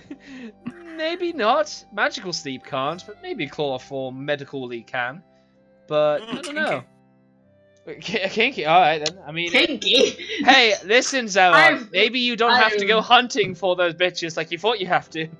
Anything kinky. Hooray! Only with Stay the on kid the that's floor. been. Lying on the floor, another whiskey bottle in hand. Toruh's literally had 2 beers this afternoon. He's That's amazingly. it. He's barely been Trieze's- drinking. Trieze's probably had like 3 glasses of wine. Yeah. Zoran's had like 4 Turtles only casks. alcohol. Yep. What's Rowan had? Cocktails. Oh. Yeah. Haha! Cock! I wish. Oh, Okay. Zoan, you hear that? Dying for a bit of tiefling cock, I guess. Damn right! I We're know not- you're into them! There's no orgy. No orgies. Oh, go on, let the orgy happen. Stop being such a No. spoilsport. We've But all we- I seen will this! fly. Hey, We've if all they're willing seen... to clean up after it, I don't care. But We've all seen his dick. borrow I point to Shinton. Yeah. Yeah, Toruh's just literally gonna walk over to the pseudo sofa-y sort of pew area, Yeah. like, while they're like bickering at the bar, and just sort of like have a sip and just sort of giggle. Yeah, that's fine. Well, anyway, you guys continue to drink the night through, and it seems as though that the bar has been left open specifically for you guys, as you know, trying to make up for what happened beforehand. And My then ex-girlfriend. what? Sorry. Okay. Drunk Rowan's like, my ex-girlfriend. Yeah. But they were just quacking. Oh, I forgot to say, Shinton, how was the trip to the other bar with Orc Lady? Yeah, it was fine. So, What'd you do? I'm just gonna answer this for you because at this point, the party night escalates from there. The last thing you remember is Toruh says, "Oh shit, I wonder if she's still there." Cut to this morning. God bless What the rooster. what happened last night? Do we all have amnesia? Okay. Where do we wake up? In different How places. do we wake up? So, Zaron, somehow, you are in incredible pain and you're folded neatly in half. Toruh drank nothing, by the way, pretty much. Oh, okay then. Then you just had to politely stumble around as these people were just like wild cat people to you. Maybe Yeah, Seren was the same. So yeah, Zaron, you somehow find yourself like completely and perfectly contorted, but using your spine as like the main source to flex from. Mm-hmm. So you are just like folded neatly in half. It was I can do that, guys. It was all my times being put in the hole as a child. When you try to get up, you have no stomach muscles of which to speak of, and you're in the awkward position where your feet behind you stop you from like rolling to the right or the left, and when you push yourself up with your arms, your torso still isn't coming high enough, so you have to like crawl around in this like bent over, face facing to the ceiling manner as you're trying to straighten yourself out. Am I the only first one who's awake? Yeah, so you see the following. You see a half orc S somewhere on the floor, neatly No. You see them seemingly nicely cozied up to Rowan, who has their back turned to them. I'll just walk out. Am I awake at this point or not? I'm sorry, but this professor is exactly pretty much what's happened to you, Zaron. You just bent over backwards, folded neatly. Oh, I'm gonna call out for Toruh. Toruh, wake up! You're alright. You're alright. I need you to kick me upwards. Don't go full power, just enough to put my spine back. I don't know what happened. Last thing I remember is you. What? Go on. No, carry on. Last thing I remember, you said something about Orc Lady, and I sort of, my hand sort of flails up from the floor and just points. You mean that one? Yeah. I pull off a chair leg, put it in his mouth, and bend him back to normal. Wait, a chair leg in it? So like as a bar for pain relief, or are you just sort of straightening out his spine? I'm like bite down on this while I bend you. Okay, excellent. So you kick him on his shoulders, and he unfolds. Yeah, but that's not fun. He unfolds, and his face smacks the ground as you just like flatten him out. As you hear, like it's not instant, but like you, Zaron, are sort of like, okay, I can't feel. Ah! Oh, okay, I feel everything again now. Oh god, I'm in a lot of pain. Oh. And then after that, I'll just go plonk myself in between Rowan and Kay. Yeah, I don't think you should do that. That cool. might not be a good. That's gonna give the wrong impression when they wake up. Yeah, I know. You did it on purpose. Just before we get to that, Trieze has been scribbling all sorts of symbols, and you can see that he's drifted from arcane symbols to common, where he has tried to write out a means to summon Demogorgon himself to come lay waste to the lands around here. Why would I even know how to do that? You don't. But you've tried. Yep. In your drunken stupor. Don't tell me it was to destroy Luskin. Yes, it was absolutely to destroy Luskin. And then somewhere along the lines, it somehow said, "Destroy all Smurfs." As you just like, your writing goes all the way down to the ground to where you are, still sort of twiddling a finger in the air. Jesus, what the hell was I doing? Rhiannon, you just sort of been keeping close to okay, Alfie's gonna read this if she ever sees any of this. Yeah, speaking of Alfie, Alfie wakes up behind the bar as she goes, oh wait. That's better. Why am I naked? I'll just fuck. I go into my bag and throw on my old shirt or whatever over her. Oh yeah. She wears it to the point it becomes like a gowl, you know. Yeah. And she's like, Toruh, I need the rest of my stuff. I will go look for it. Okay. As you go and do that, Zaron, you absolutely cannot move from prone on the ground. Every time you move, it's just like, okay, promising. Oh yeah, that's a new bone. That's a new bone right there. Big toe. Yeah. Mm-hmm. So Rowan, you awaken to the thinly dressed half orc Keriha, if that's correct. Wait, Corregri. Yeah, Corregri. Yeah. Wait, how are we positioned and how You're are we facing dressed? away from them. Yes. Is Rowan fully dressed? No. How undressed are they? To your undergarments, which is usually all you've needed to know from a night prior that something might have happened. Toruh wasn't drunk, so would he know what would have happened everything in the night or not? So yes, and I will definitely tell you. Okay, cool. Zaron just got progressively more hilarious, and he found the fact that he could bend his back and make it click all the funnier as time went on, to a point he just folded himself up. But Alfie, she was just like, if I saw that halfling boy again, I would just be like, woo! And she threw off her gown and sort of passed out like that. As for Seren, she's just been like, oh god, no, please, no more of this, please.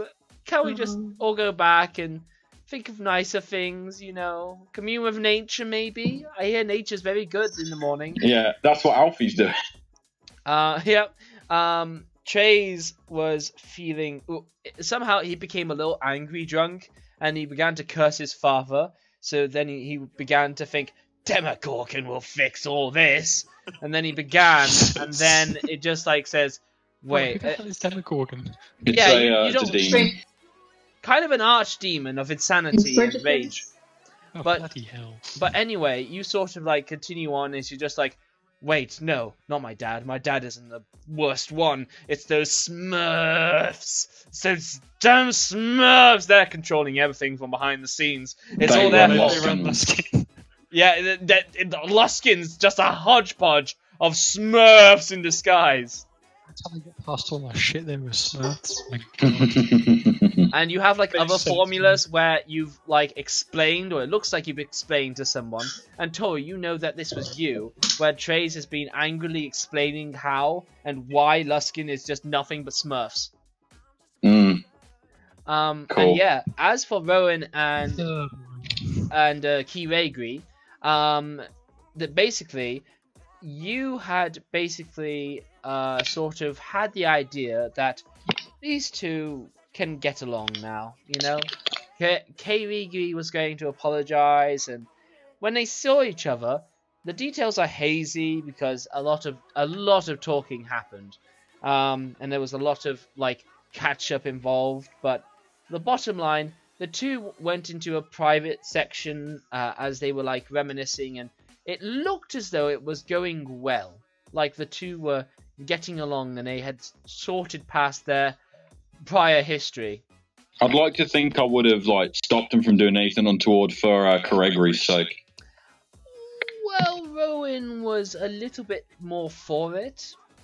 Yeah, that's what I'm saying. So like for Kiregri's sake, that's why I would have stopped them, because she would have been like, "We're getting back together again," because Rowan's a dirty slut. So Oh shit! no, I'm joking.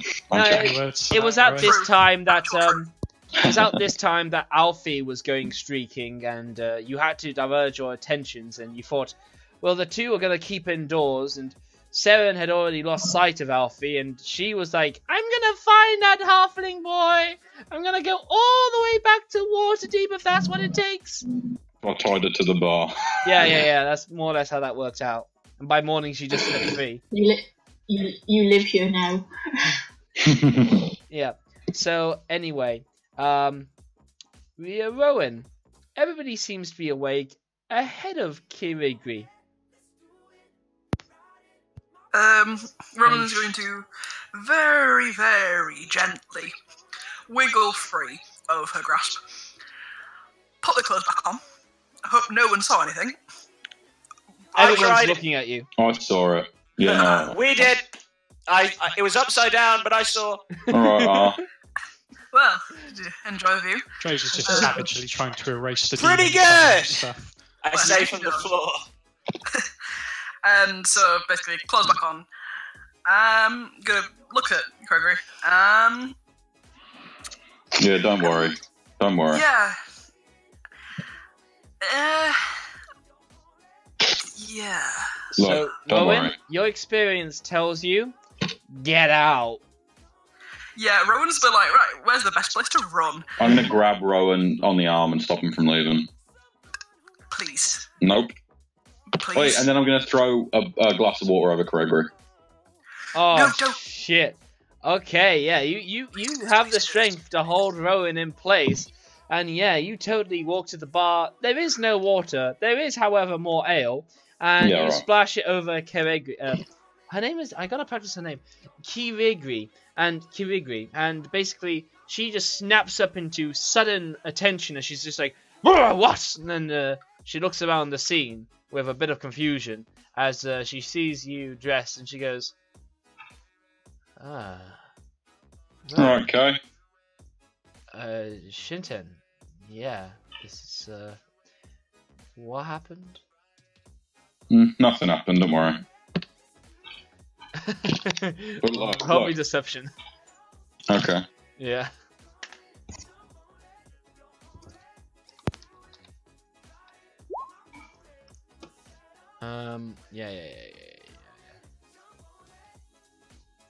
Yeah. She's just gonna be like, right. Nobody tell Fool about this. And We won't. Tell who? Yeah. So The bar owner. she's just basically going to give another pretty angry look at Rowan, but not gonna say anything about it. Though it still seems cold. But not so much to you, Toruh. Yeah. Rowan. No. Rowan. What? Look at him. Do we have to? Kay, remember what I said to you, yeah? Yeah. No, I'll keep that in mind. No, Rowan, apologise. What? For what? What do you think? Leaving him with nothing but a letter. Ooh! Oh, wait. No. Okay. Okay, yeah. I had my reasons, Doesn't matter. but I acknowledge that it was a bad way to go about making my feelings clear. I apologise. And I wish you all the best for the future. So, I'm sorry. Yeah, Kirigri's going to be looking quite shocked by that. Yeah, she just gives a simple thank you.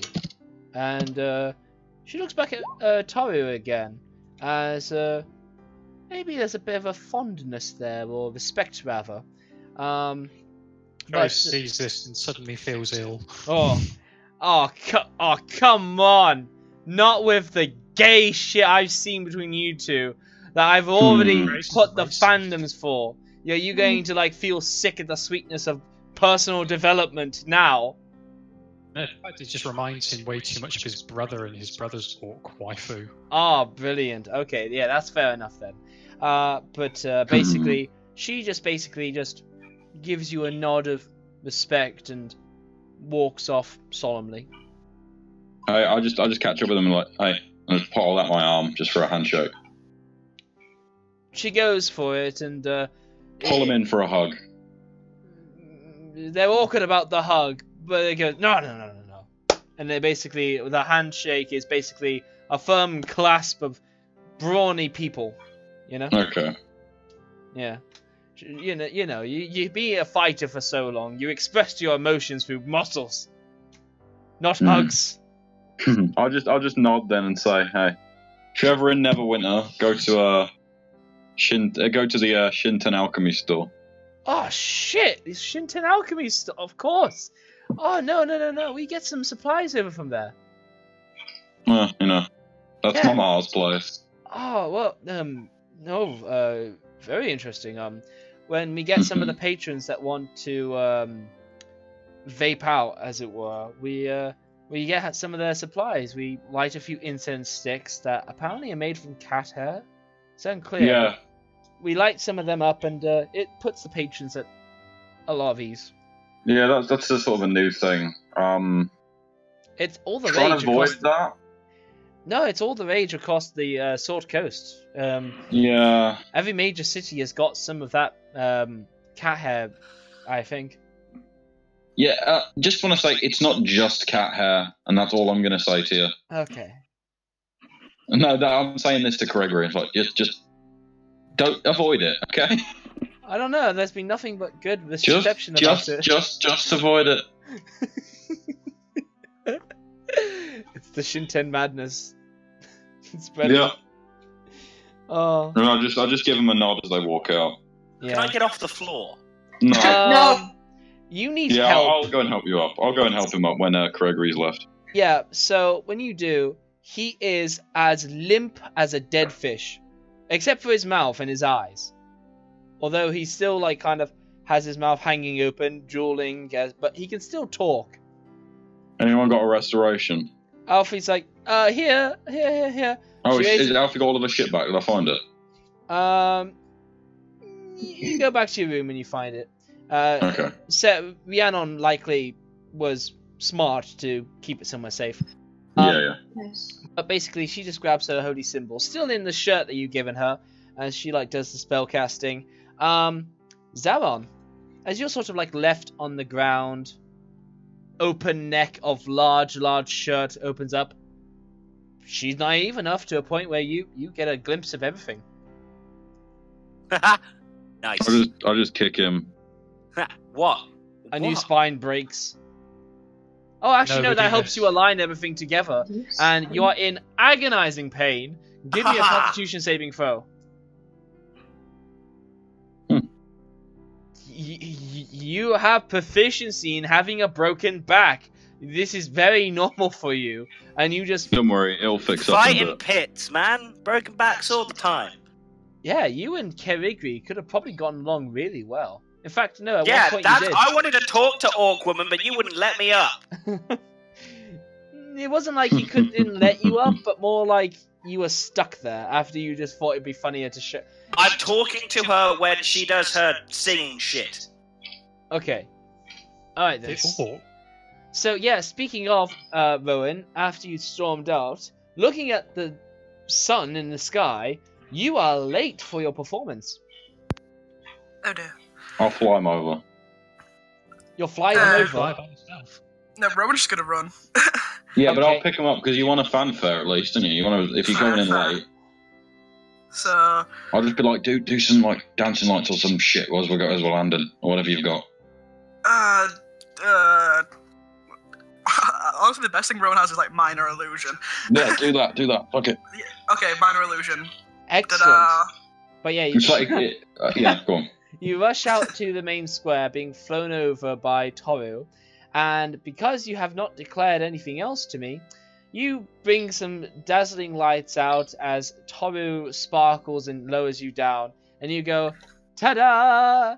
And the crowd is huge. It's separated into various groups with several followers that are listening to this particular part of the story, and when you drop down, you create your own, and every person in the crowd all turn around because you did not declare to me you grab any of your outfit.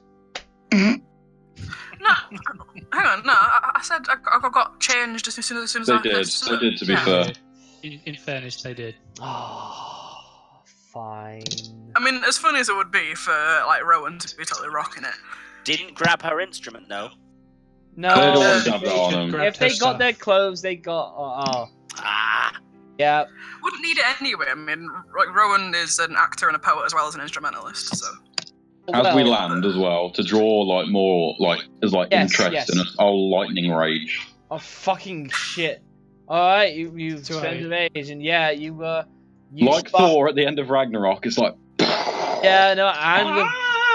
Yeah. Oh my god, do you start with, is it Guns N' Roses or is it Metallica? No, it's Led Zeppelin. Led Zeppelin, I apologise, but Immigrant song.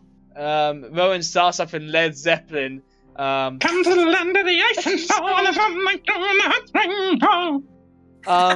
but Rowan, your bardic instrument is nothing to be sneezed at. It's basically as, I forget his name, Agamemnon or something like that. Jack Black basically thought the Pick of Destiny would do with his vocals. Just having it in your possession to accompany your singing makes you sing better, and the music you play with it is unnaturally outstanding. And Struth harp. Yes. So, yeah, Rowan's just gonna use this tradition as an opportunity to honour and remember the bravery and the shenanigans of all our fallen friends and stuff. So yeah, so Toruh, Alara, Khan, Hashtag, yeah, just everyone really, and they're gonna do it in a spectacular manner, just try and do their memory justice. Yeah. And I'll provide an interpretive dance in the background while lightning raging. Yeah, so you know, like remembrance service with the Red Cross and what have you, right? Yeah. I want you to imagine you perform that way at that kind of event. Yeah. Yeah, but, you know, we need some happy... I don't know. That's fair. Oh, yeah, but we barbarians remember things differently. The glory of battle. Rowan, give me a performance check. Oh, yes. Can they make it with advantage? No, I'm joking. No, but you may do it with +1 because I'm going to say that your instrument will add to your roll. Hey, that's pretty good. 24. And yeah, you gain a tremendous gathering as, I'm going to be honest, the drop-in didn't work in your favor, but you just sort of like distracted them from that. You felt the mood of the crowd and you responded immediately. And after that, you just got into a more solemn approach that leads into more rises and drops of spectacular, heroic actions to then solemn remembrance and back and so on and so forth, with each recounting of each individual. What's more, now that the whole town has come out to show up, you can definitely make tell that there are many whispering the name of your group, darling in the meat shields. Make me a perception check.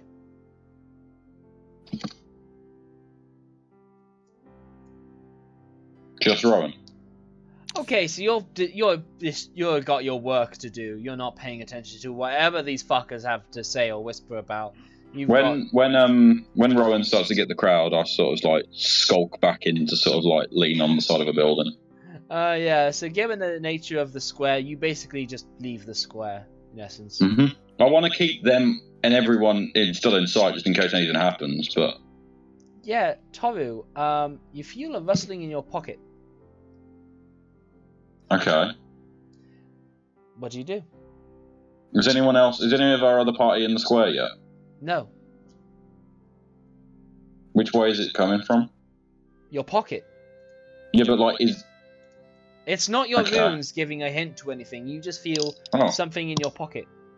I dig into the pocket. There's a folded up note there.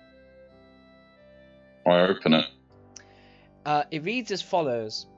Dear Toruh, sorry for this. I needed to borrow your conch of teleportation. I had some dealings with the storm giants. But since you're going to the Stone Fane, I imagine this won't set you back too much. Yours lovingly, 7. Uh-oh.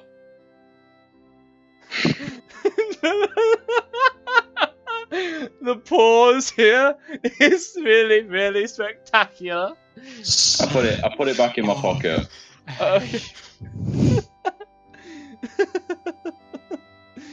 Oh my god! Yeah. I just put it in my back in my pocket and just sit down.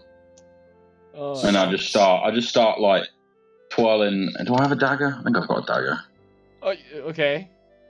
No, I just start like twirling a hand axe just in my hand. Okay, yeah. You a storm is brewing of some kind in Shinten Toruh. Yeah. Oh.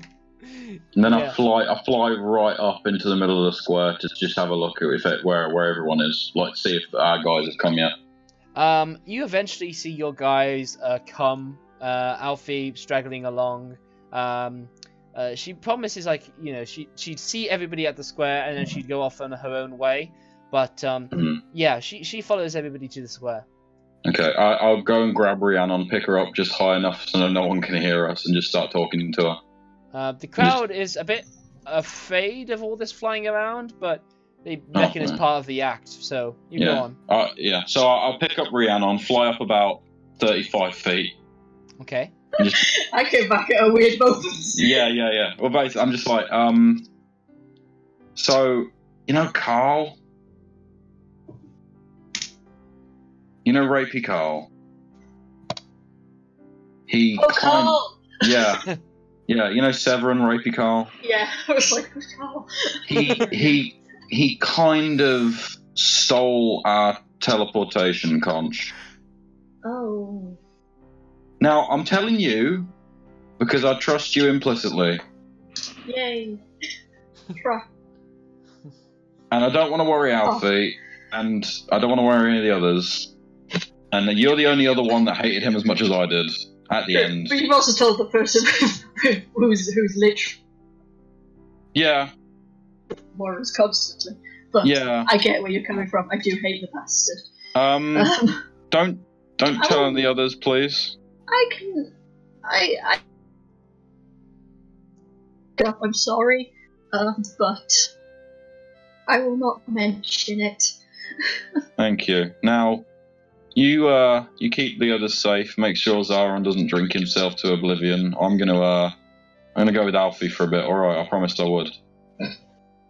And then I'll put him down, and then I'll fly over to the where Alfie went to go.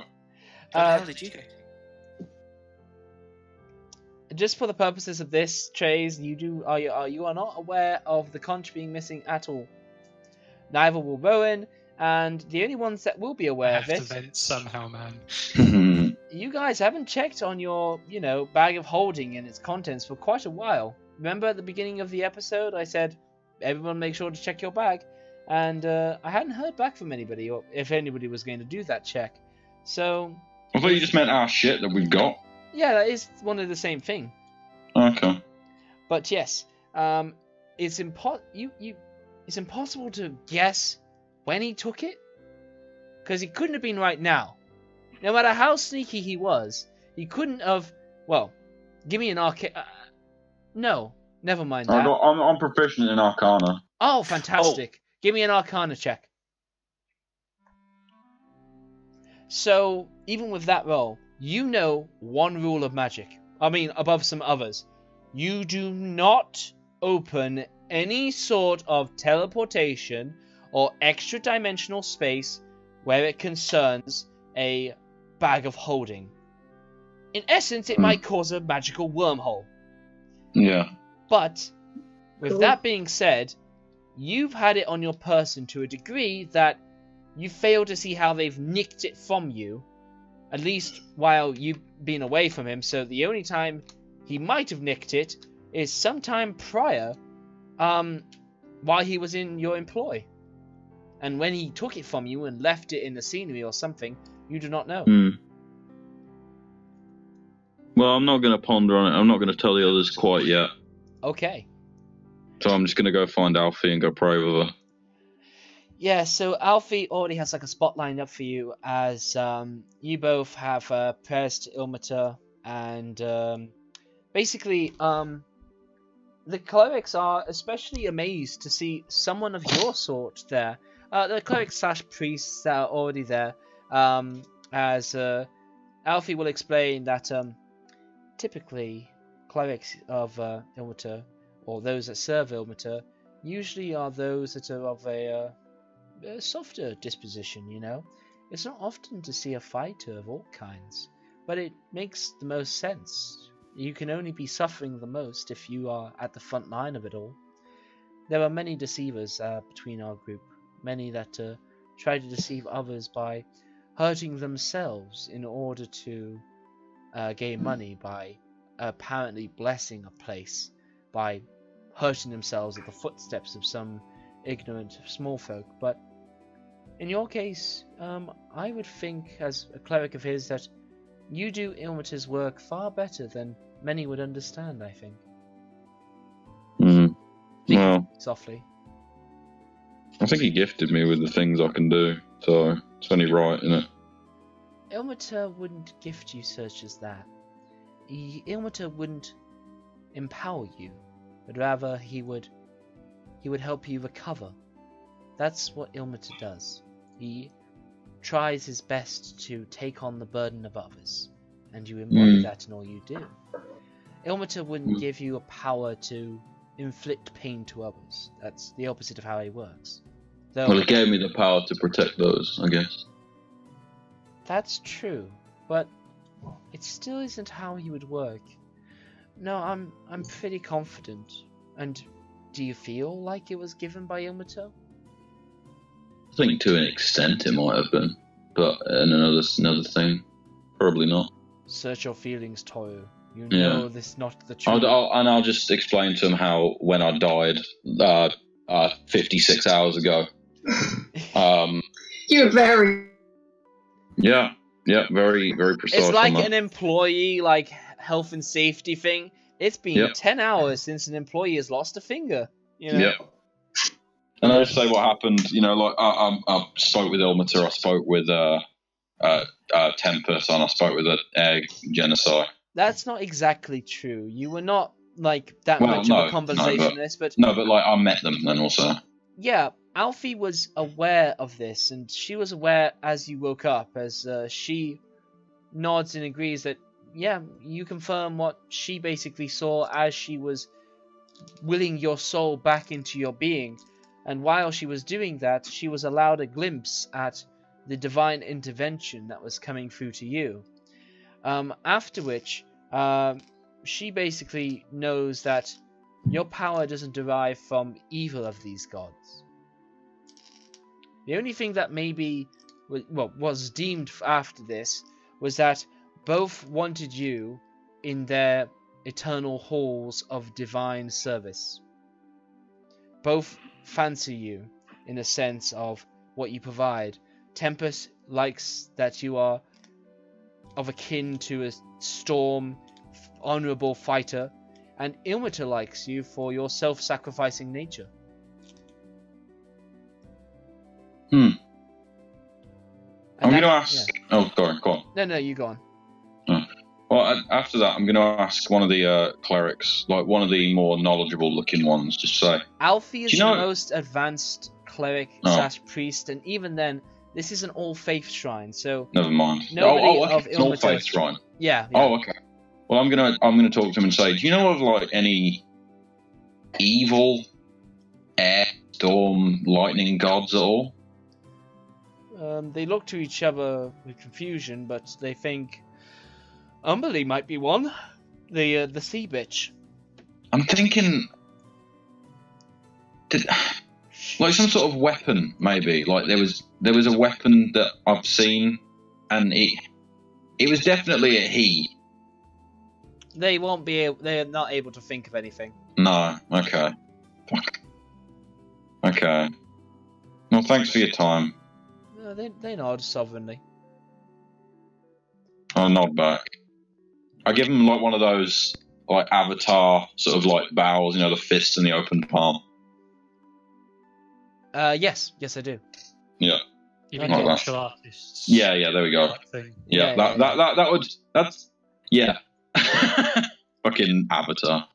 Oh, yeah. Don't remind me. I mean, cartoon series remind me for the end of time. That's what I mean, yeah. But fucking Shy Melon can fuck off from here to the end of time. No, I meant the cartoon, yeah. So yeah, I'll do that, and then I thought you meant James. James Cameron's Bottom of the Sea. So yeah, I'll stay with Alfie for a bit longer until she thinks that's enough. Yeah, she takes in the sage advice from her gods that silently guide her and whatnot. Now, there is a part where she checks around and then she breaks out into a bit of spell casting, but it's almost indistinguishable from her prayers. It's the fact that you're this close to her that you can decide that she is actually spell casting. Okay. And what she does is that she seems to look forward, look beyond the world given to her, and she seems to speak out to Ilmater himself. And basically, her words seem to resonate with more power than a sweet little halfling should have, as they seem to echo with ethereal chime-like beauty. And she simply asks, will Severin aim to kill us, Ilmater, god of self-sacrifice? And Ilmater says, or rather, Alfie receives an answer, to which she mutters quietly for your benefit, no. Basically, she can't break concentration, but there's a pause. It gives you the suggestion that she's offering to ask a question to Ilmater on your behalf. Is anything coming to attack Everlund? Basically, Alfie will relay that through her own voice, and she gets back with the answer of no. Should we head to Loudwater? She'll ask, and Ilmater chooses silence, or rather, Alfie's spellcasting is not so good that she can actually maintain this with her god. So she looks for all appearances like she keeps up concentration, but Ilmater seems silent, and due to the nature of the spell, touching base with a god does really push you. So that's about the limit of what she can do right now. Okay. She will just basically break out of that, and she will slump heavily back into the couch. No, not the pew, rather. But she will be alright. She was just taken for a spiritual spin there, as it were. Was that, quick question out again, was that divine intervention? Kind of? Oh, okay. I think that's commune with gods or something. Oh, okay. I'll mark it off on her character sheet properly later. Yeah. No, she's of that level that she can do it. But yeah, that's about right. So we know that nothing's coming here, and we know that Severin ain't gonna kill us. But I know where Severin's going, unfortunately. So. Oh, where is he going? Oh shit! Nothing but more. In this place of holy, you find yourself becoming truthful. Okay, look. Don't tell the others. Don't tell Trieze. Yeah, mainly don't tell Trieze or Rowan. But you know that thing that we almost lost Trieze to get? Yeah, the conch of teleportation. Yeah, he kind of stole that. She's just basically looking disappointed. Not angry, but disappointed. Oh god, the mum look. Yeah. Yeah. I have no clue how, but he did. So our best bet right now, to head to Loudwater, do what we got to do in the south, go to the giant place and grab another one. The hill giant, or the rock stone giant, I can't remember which one it was. She sighs and says, it's a shame we never checked with Countess Ansori about where her was. I thought about it, but I was dead. Okay. Alright, so with business concluded everywhere, Rowan, with your stuff, it's not like a huzzah money thrown at you. It's just a quiet, respectful tipping of certain nobles and what have you that, enjoyed the stories and how you portrayed them. What you get is you get a few various things. For example, you get a few vouchers for basically the addresses of a few nobles back in Everlund, which is just like the equivalent of saying one free lunch and a nice little dinner. And another involves a nicely quite ornate pair of earrings that have wonderful silvery elven texture and design to them, as they sort of swirl in a figure S-like pattern. Toruh. Okay. Excuse me, Rowan actually wears earrings. These are fun. No, I know. He just wants them now. Oh, and also, some of those clips for elves that you can get. That is like an earring, but more like a ear bracer sort of thing. Yeah. Oh yeah. There's some of those in there too. I love those. Yeah, there's some of those of various designs. There's jewelry and everything other than coin seems to be the means of donations around here. That's right. Was there a ring? Oh yeah. Toruh's finger. He wants one ring. No, there aren't any rings to fit Toruh's finger. That's definitely key. But there are plenty that can daintily fit yours, Rowan. Nice. mostly silver in main composition. Rowan, love friends. Okay. So with everything with everything done around that line of things, it's time for you to finally hit the teleportation circle and make your way over to Loudwater. Loudwater. Yep. I think so. We got business to deal with, or in the case of children's animation, we've got some business to deal with. What? Disney business. Well, they own X-Men now, so... Da-na-na-na-na-na. Da-na-na-na-na-na. Okay, yeah. Let's head to Loudwater. That's such a... Yeah, Marvel is buying... Disney is buying 20th Century Fox or something. Yeah, 21st Century Fox is going to be... Disney is going to own the world. One media company to rule them all, you know. They are just on that way. And you know what? My hat's to them. Let them do it. I mean, Amazon just bought the rights to Lord of the Rings, for God's sake. I hope they don't make another Amazon one. won that, not Netflix? There was Amazon bought it today, yeah. So that we're getting an Amazon Prime Lord of the Rings. Oh, give it to Netflix. To be fair, Amazon Prime usually do better quality shows. That is true. Netflix will pump out a bunch. Yeah, okay, that's fair. Now then, you head back to the inner circles, which should still be a handout for you. And Trieze, you need no instruction on how to do this. If you care to, at this teleportation circle already drawn out for you, you may do the necessities of teleporting you guys to Loudwater. Do I have to press anything, or do I just do it? You cast the spell slot of teleportation circle, but other than that, it's pretty straightforward. A wash of colourful images cross over through you as the symbols come up from the ground and then become like... Shit, I never put it in my actual spell slots. It's alright. Comes up before you, and then the symbols begin to spin round till they all blur.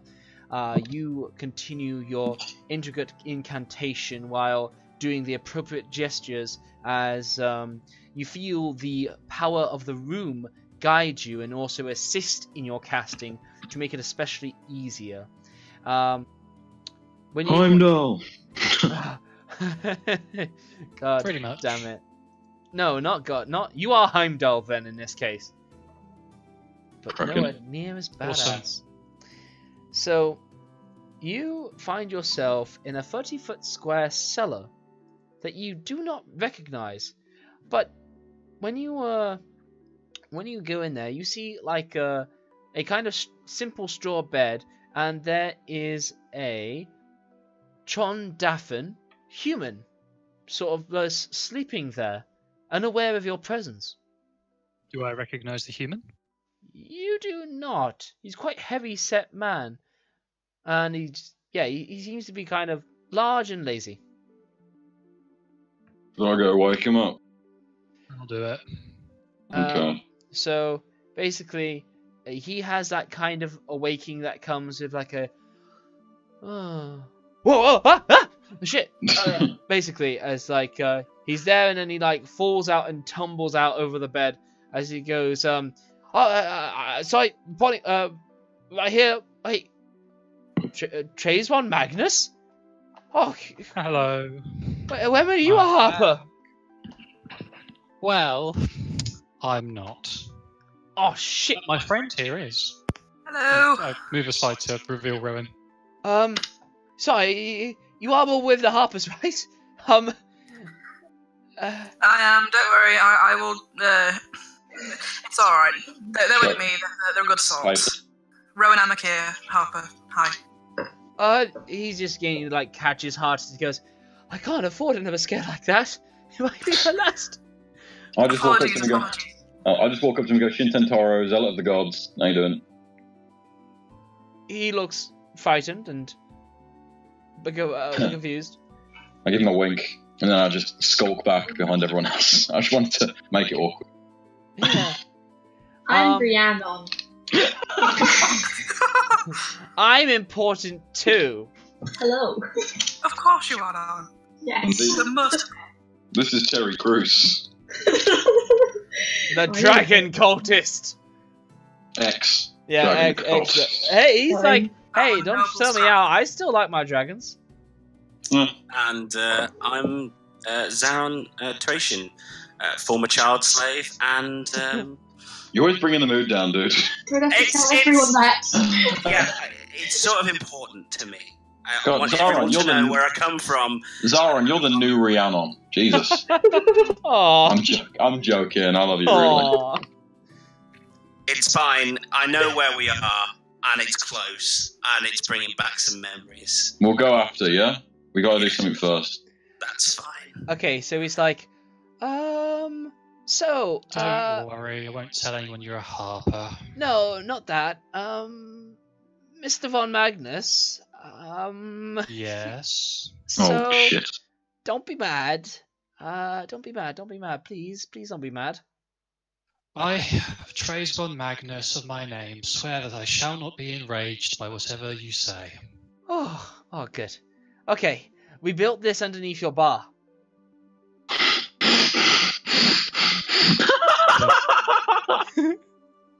The bar that I like a lot. Yes, Or my castle's bar. yes. Yes. Oh, hold on, Luke. Are we talking about a tavern in the town that Trieze goes to, or used to go to, or are we talking about the castle? So, dealer's choice. But whichever one is open to the public.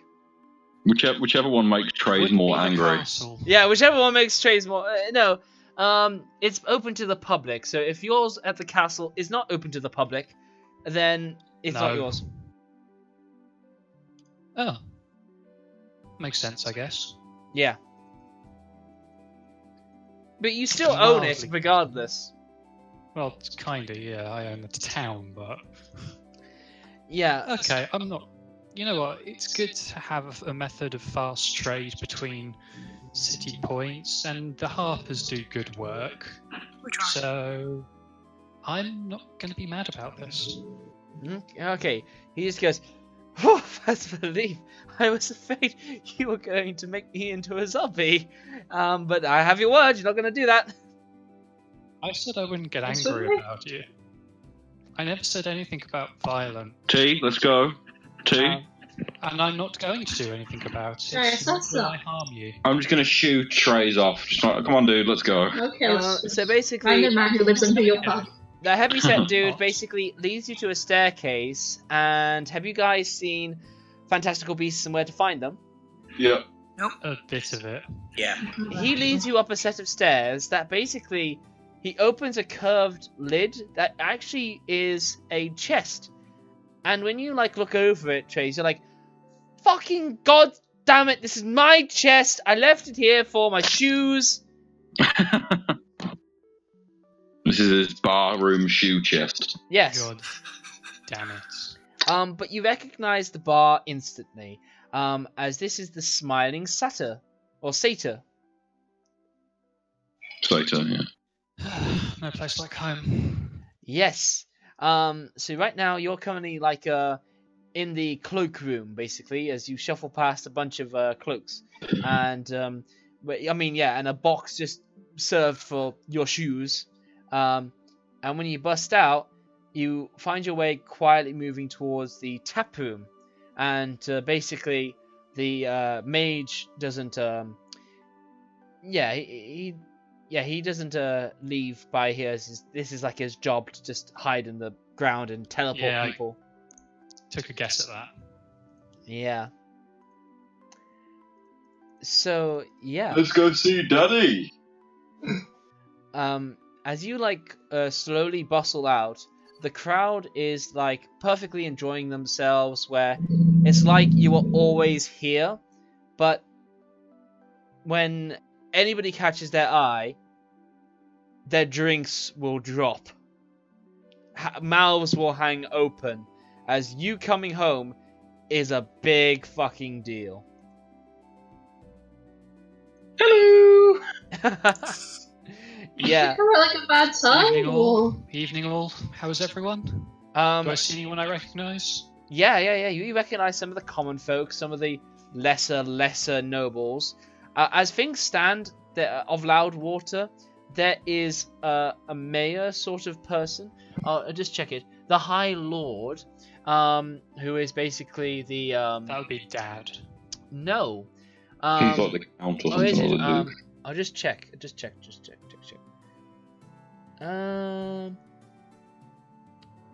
No. There is a High Lord, but that is the appropriated man of the town. So politically, he's as high up as it gets. Financially, and in terms of influence, your family is at the very top. Okie doke. That's cool. Yes.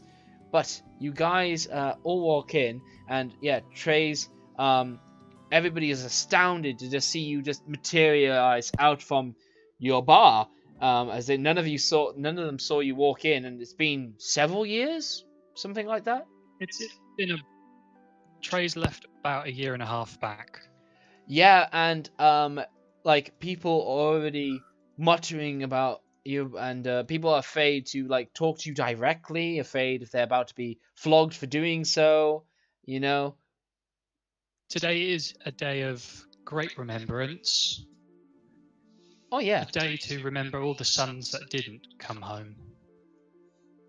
And I find myself to be a lucky son who gets to come back to the town he was born in and the people that he loves.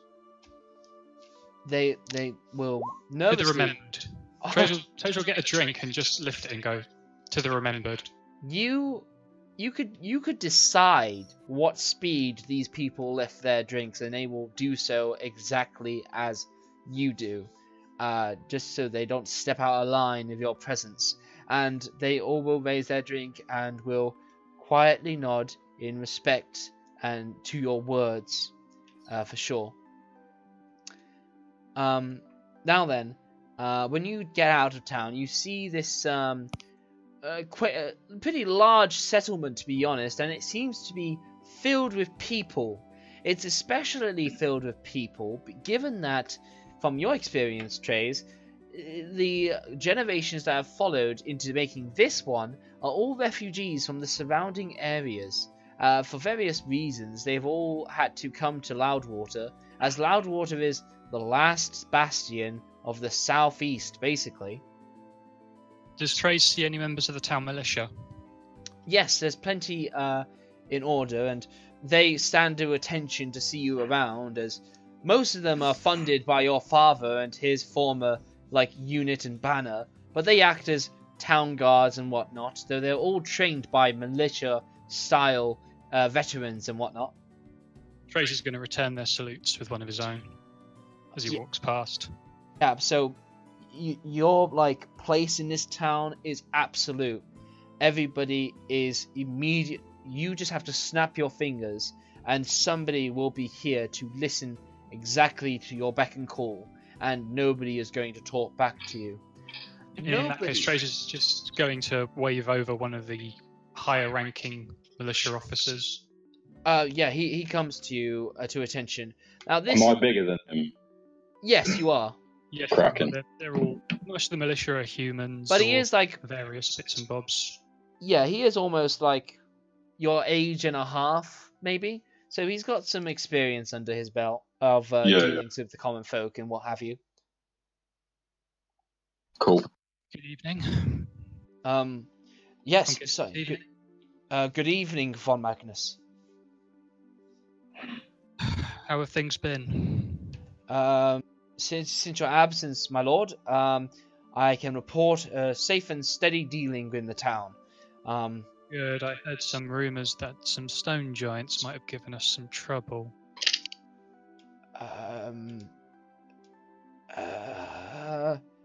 No stone giants, my lord. I'll just stand right next to Trieze and be like, "Go on, you can tell us, right?" Give me an insight check, Trieze.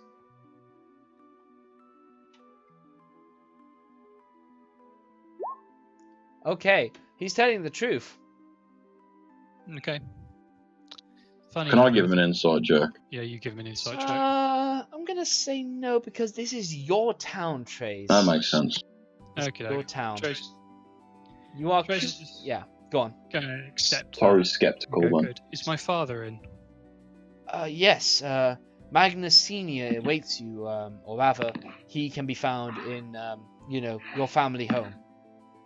Of course. He can be found in the place where you think you would find him. Yeah, pretty Thank much. you for your time. Keep up the good work. Yes, my lord. You're doing your nobles proud. Thank you very much. Kind of you to say, my lord. How do people feel to Trize's situation in this town, as he has more influence than any town you guys have been at before?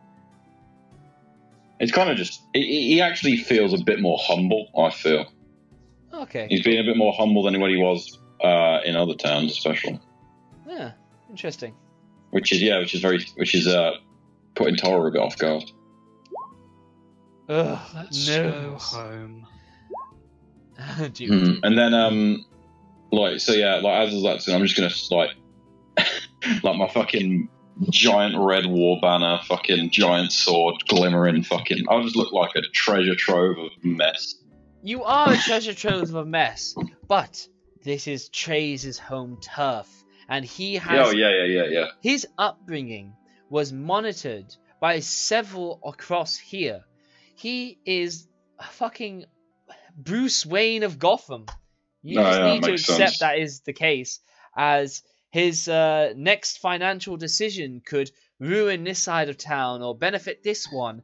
To gain his favor is to gain favor that, in a snap of a finger, your business that you came as a refugee to start up could actually make it.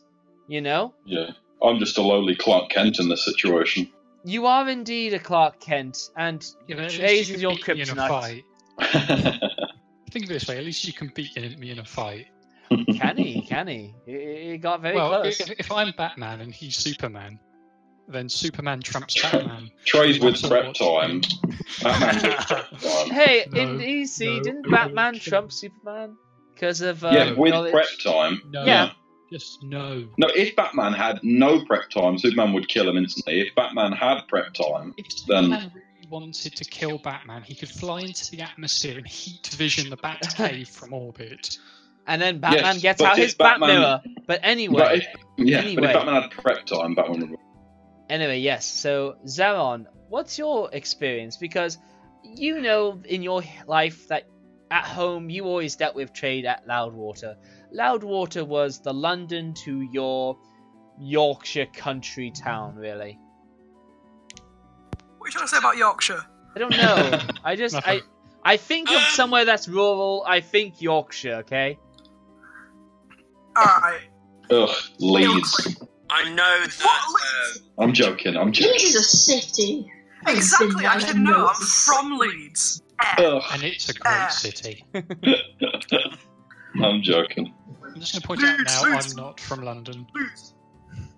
Yes, it's Zeron. I've been to London plenty. I can remember. I cast my mind back. I can remember that my family were farmers, and we dealt a lot to the neighbouring towns and villages and cities of Zelbros. It was a generally not symbiotic relationship, but the farms would trade a hell of a lot from Zelbros to Loudwater. Yeah, that would absolutely be the case, and it was never easy. The Loudwater had a monopoly on the area, so either they sold to you at the prices they decided, or you weren't selling at all, really. Yeah, and then that's all I can remember, really. I just knew that we weren't well off. We were. My family worked a hell of a lot for the nobles of Loudwater, and didn't really get much back when they got killed. No, they didn't, and you especially feel that burn because you remember the taxes that Loudwater did for all of its imports on you and your family were particularly difficult to manage. Basically, the town was surviving, and it was being a leech of people like you as they fed off your profits with taxations that really made life difficult. And, well, you're standing right beside such a noble. Mm-hmm. I'm trying to keep my words from coming out as he's just blissfully ignorant of all the other people around him. I've got nothing against Trieze because he doesn't really like all these people around him. But I'm not the biggest. I'm not the biggest fan of this. What was he? High Lord or something? Yes, that would be High Lord Telbar Zazrek. Formerly an adventurer, but then had taken up office as he settled up here. Yeah. I'm saying things under my breath that I probably shouldn't be. But I'm just trying to. I'm sort of. Let's say if all of us are together, I'm at the back. Yeah, I understand. That's fine. Hang on. I'm just gonna. Can I just give like a general perception check to see if I notice anything up with him? No, you can notice that something's up with him. He's not being discreet about it. He's just at the back, and he looks uncomfortable. Okay, well, I'm going to go to the back with him and just sort of nudge him and just be like, "Come on, man." What are we going? Yeah. No, I'd be like, just. I understand. Let's step up a left and I know. It's not my fault that I maybe say this a bit too loud. That High Lord over there is a bit of a twat. True, maybe, but conceal, don't feel. Don't let them know. Trust me. If I wanted to let him know, I'd let him know. Yeah. But I'm really trying it, bud. But I just says one more Ponzi thing, I'm gonna knock his block off. I just put my arm around him and just like shove him out, just like drag him out and just like, yeah. Let's go meet another Ponzi prick then. Okay. I go with him. Does Trieze see any moon elves around? Like the one of your former love, right? Yeah. Well, is it Wiggy? We were friends. Sorry. No. Childhood friends. No. Loves her, but he doesn't know if it's returned. No, she does not look like she is amongst the crowd, and any moon elf that might catch your eye, of the very few that you do see, she is not part of them. Trieze steels himself for what is coming. He's meeting with his father, and he just goes, "So, want to see my place?" You guys have traveled 310 miles magically to do so. I'll lead the way. So, me and Toruh go with them. Oh, yeah. Okay. Hey guys, my dad's out tonight. Let's have a party. Let's wreck the place. So as we're moving towards Trize's castle, I assume, or his family residence or whatever, Trieze is just going to give like the local temple a quick glance and a brief glare. Oh yeah. As he walks past it. So firstly, this is a castle, and in this town, this is like a segment of this city, or town.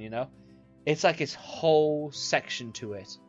The main gates have your own private army, just in case anybody wanted to try anything fun. It's all for all of your dad's former group, all with your family's emblem of a lion face of gold symbol. Golden lion's head on a blue background.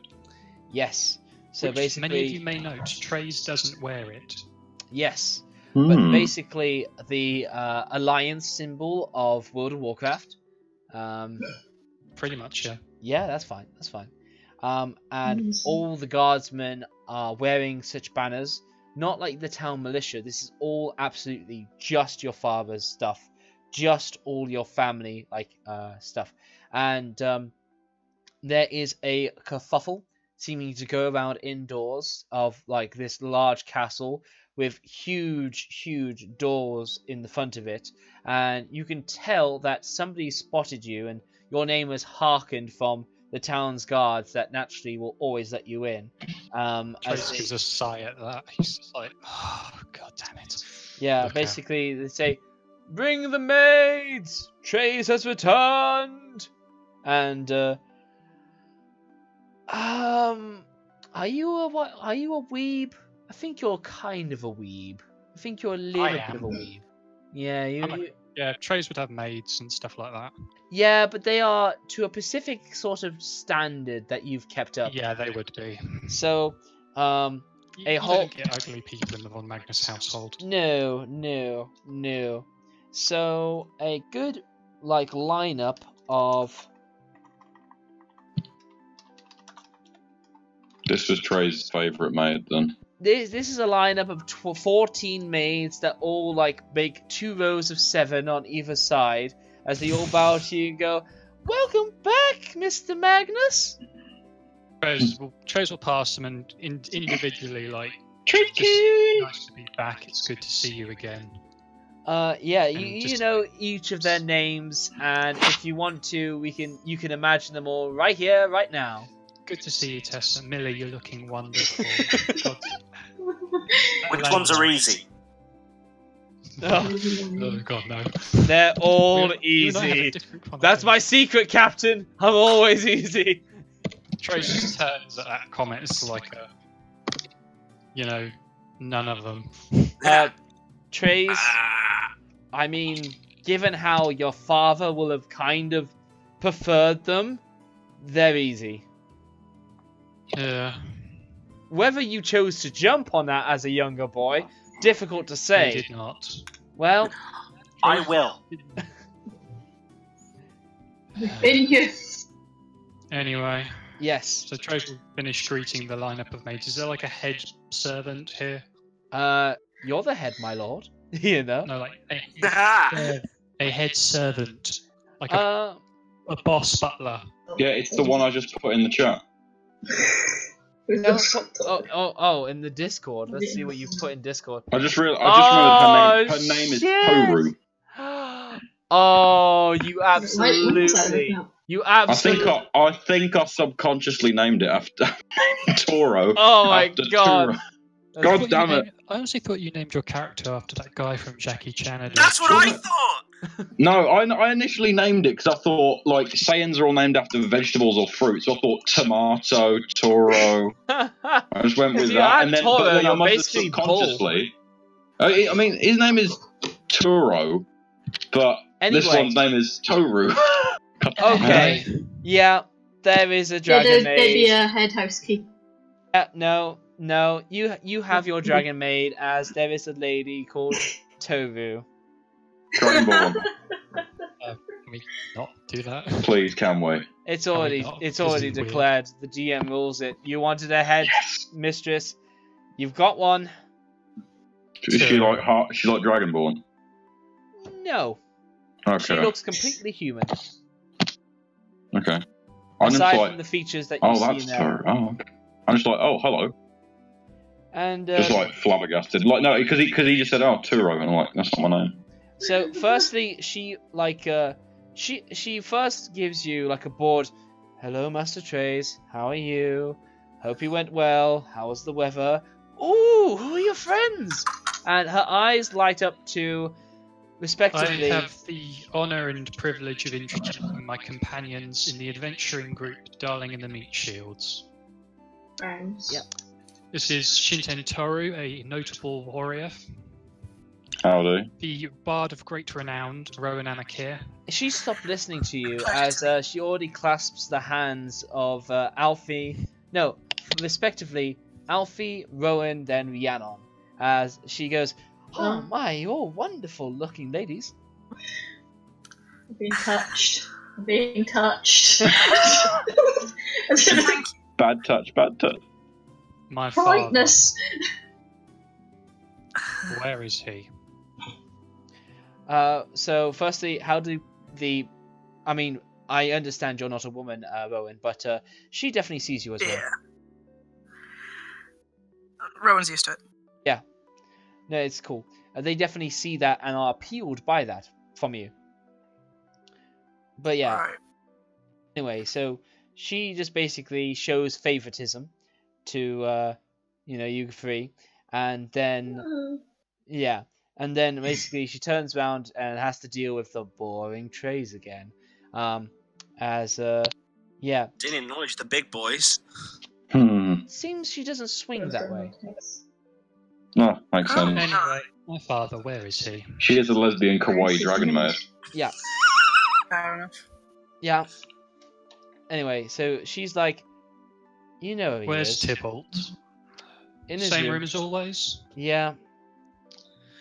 Thank you. So, anyway, you already know your way back and front to this place. As we're walking away, I'm just going to be like, so, hang on, what was your name again? Who? To the maid. Oh, Toruh. Oh, that's my name. Oh. I fancy that. You named after a girl? No, I don't know. I thought it was a warrior's name. So I am a warrior. Well, at least I like to think. Oh, yeah? Yeah, sure. you have Why no not? idea. Oh, well, I just shake her hand like, it's nice to meet you. Nice to meet you too. So Cool. basically, she like drags you in, and she's like, "Can you hook me up with one of your friends, No. please?" Lovely. So I'm guessing our route to Trize's dad is going to take us through the Great Hall, because why Yes. wouldn't it? Yes. This is just something I want to drop here. Some bit of background. As you walk through the Great Hall, there's a lot of portraits, and they're like big portraits, like think dinner table sized portraits. Oh, God. And they're all of like Trize's ancestors. So you see scholars, noblemen, knights. Most of them are wearing a mask of some sort, in one form or another. Mysterious. And in like the centre of the Great Hall, there's a massive, absolutely gargantuan portrait, and it's of a battle. And it's between two armies. You've got humans, elves, dwarves, and various assorted dragonborn here and there against orcs, goblins, hobgoblins. We call this the Battle of the Five Armies. And We call it the Hobbit, the Battle of the Five Armies. Oh, yeah, of course. The prominent figure is a knight skewering an orc, and his armour is like lioned up to the max. Ooh. Lion, his shoulder plates look like lions, and he's wielding a big ass halberd. Is that Papa von Magnus? That would be great grandpappy von Magnus, who fought in the war. Just the war. Of course. The war to end all wars. Yeah. Which war? The Great War. The war that was against the orcs and stuff, the one that's like World War II. Well, Oh, actually, the War of the Five Armies. no. If you were actually talking about against orcs, which would be the War of the Silver Marshes, That's the one. this won't be great grandpappy. This will just be grandpa. Honestly. Who did say that? That'd Didn't be they? grandpa throws. Could have a really old grandfather, great grandfather that fought in war. Oh, yeah, that would be my grandfather, Iberon von Magnus. I'm just going to look at it and be like, that's a cool halberd. Mm. Yeah, It's my alright. dad's. It's cool. It's your dad. Yeah. Oh, Trieze, you Family. have that in Head your of the family's family heirloom, household. by the way. That halberd. Yeah. That's what scares me. It's above the portrait, and it's as tall as that portrait is, as Trieze has described. I'm going to fly up to it and just have an. Can I make like an Arcana check, see if it's magic? Yes, you may.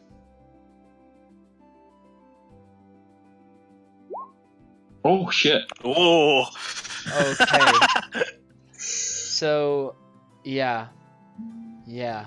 Okay, Toruh. Yeah. Okay, give me a second here. Oh shit! Give me a second here. Okay, I'm just needing to hunt some of your info. Okay. Oh shit, where do you keep this info I want? What Here we marsh? go. Here we go. Okay. So, this on this spear, and you turn it round to see that very, very subtly engraved across the thin shaft of the other side of the spear, not shown to many others, Albert, is the giant rune for death. Oh. Whoa, I've got that rune in my bag. Yes. Just right in front of Trieze, just steal his stuff. Well, as you know, you can transfer that magic if provided you do a certain rite. I just turn to Trieze and dude, do you know what this is? Yes, it's my family's halberd. I'll fly down, show him the thing, and then show him my rune, and it's got the same rune on it. Yeah. I speak giant, so I understand death rune. Yeah. That. Is it When do you get that? As soon as I become head of the household. Okay. Right. Can I kill your dad?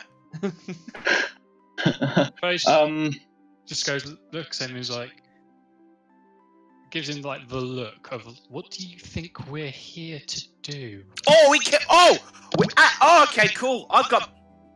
Cool. Right, okay. Wait, Let's what? take out some aggression.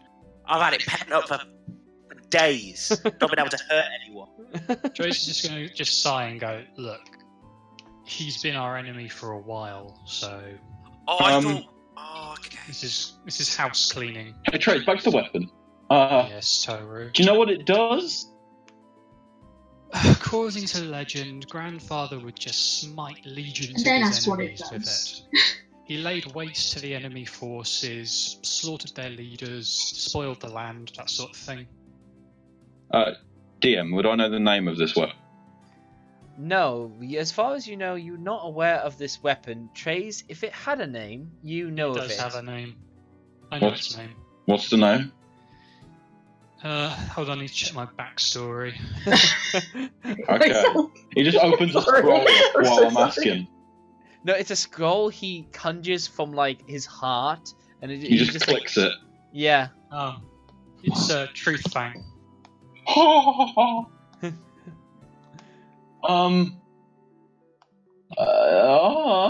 Yes, this is the legendary halberd Truth Fang. That's I need that. Forever. I need that a lot. Oh, what about your greatsword? I mean, my greatsword is great. I didn't say that. I mean, I love my greatsword. My little +2 fucking, I still haven't given it a name yet. Right. Bear in mind, Trieze doesn't actually know what it does. All he knows is what the legends say it does. So when you say that, Luke, do you mean I can transmute my runestone into the halberd? No, the reverse of that. Oh. Okay. The power that's in the halberd would go to whatever you slam it into.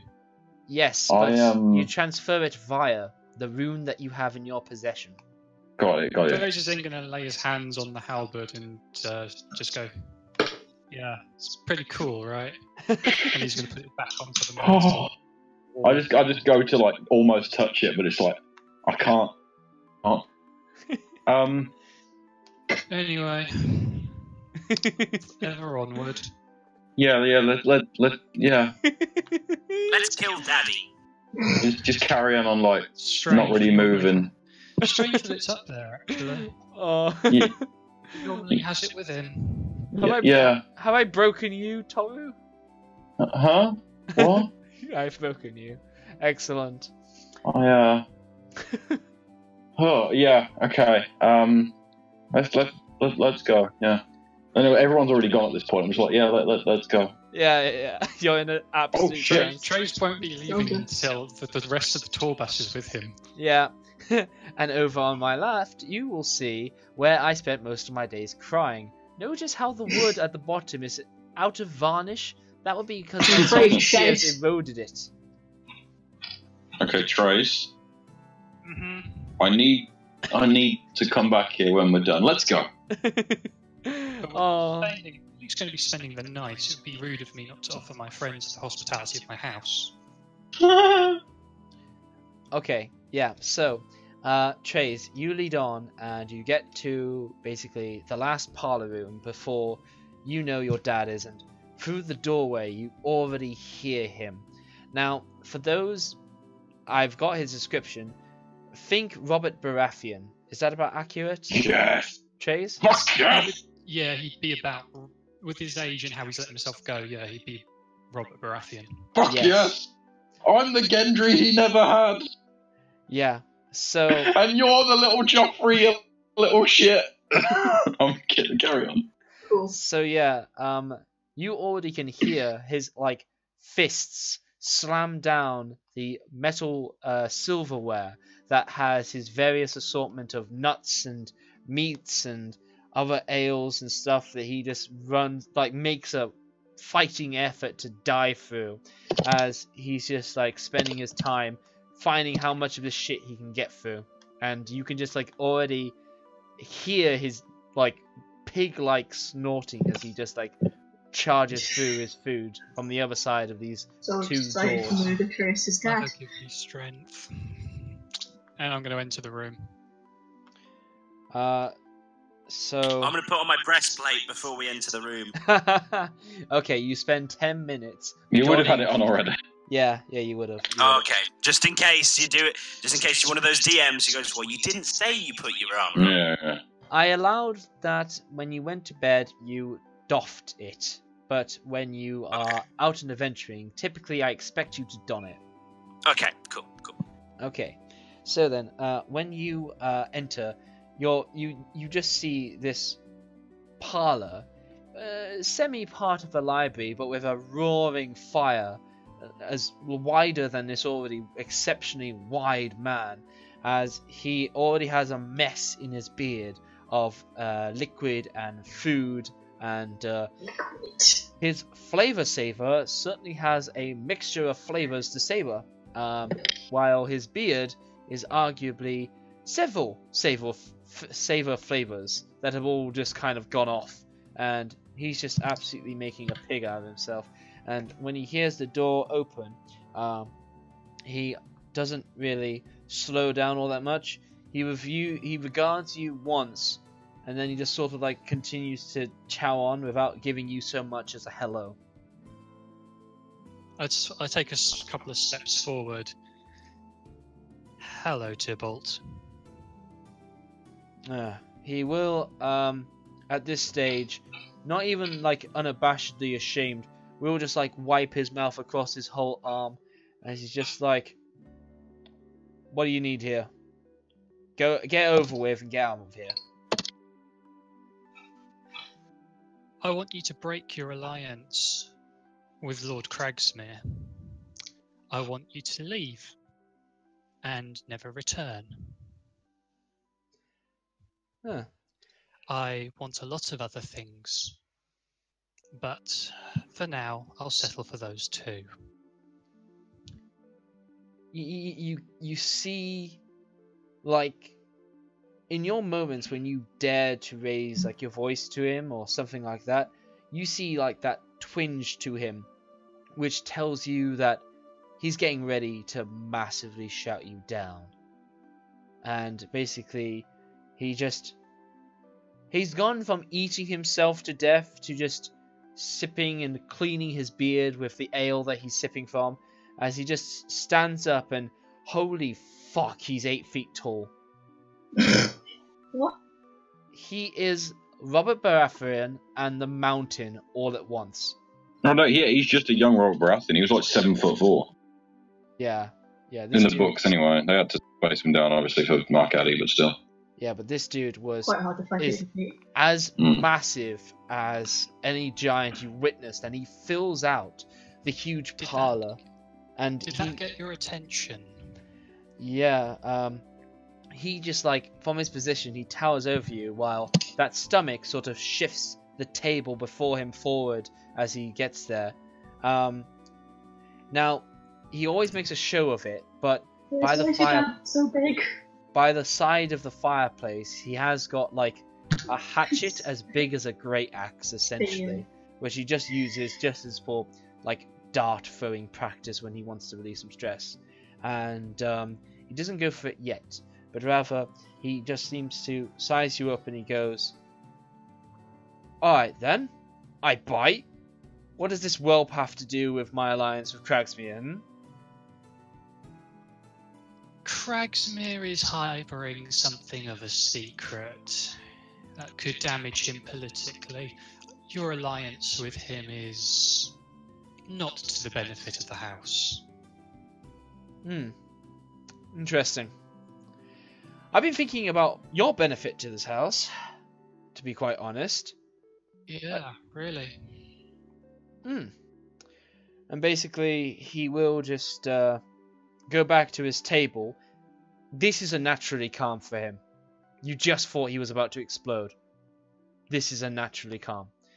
And basically, he's just like taking some paperwork and he's idly tossing some random pieces into the fireplace as he's just like, "Where do you get off being so disrespectful to the man who had given you everything?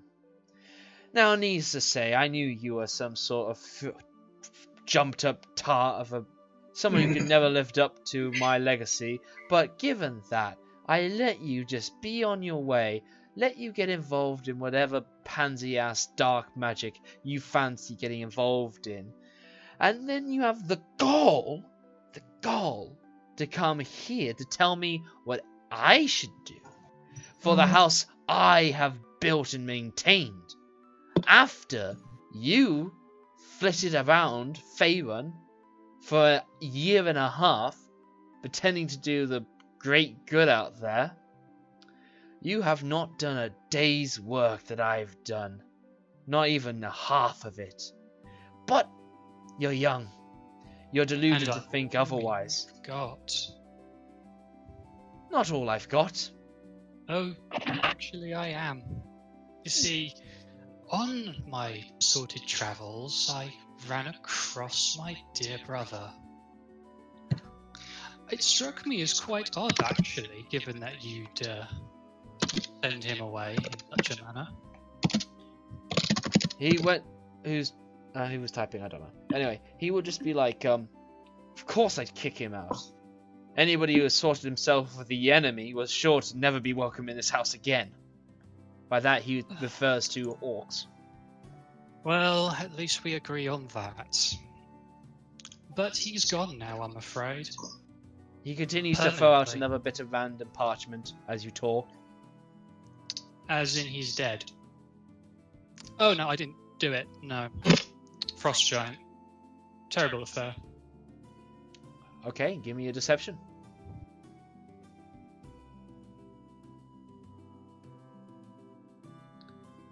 Hold on, looking for deception. Under the D. While this conversation is going on, can I do a perception to see if anything's up? So, I didn't tell you this, Trieze, but this is made a disadvantage. Why? Because your father has a habit of making sure you always keep your eyes on him. And this definitely unnerves you. Needless to say, however, he's just not going to respond so openly to that, as he just says, "It doesn't matter. He was dead to me the moment he picked up that tart. I have sired some more children elsewhere that you don't know of. I have more bloodline than I ever gave you credit for knowing. You can't touch any single one of them, and by gods, you'll never get it." That's an angry villain, though. Yeah. I'm insight checking that. Yes, you may. He is being truthful.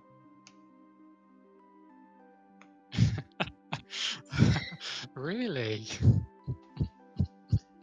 I've had a year and a half. Fascinating. But when yeah. do I get to meet my charming brethren? Never. More's the pity. Toruh steps up. It's me.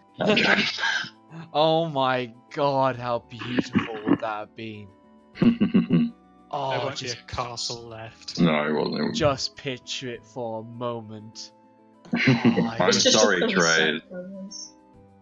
Oh, I wish. So then, congratulations are in order, I suspect.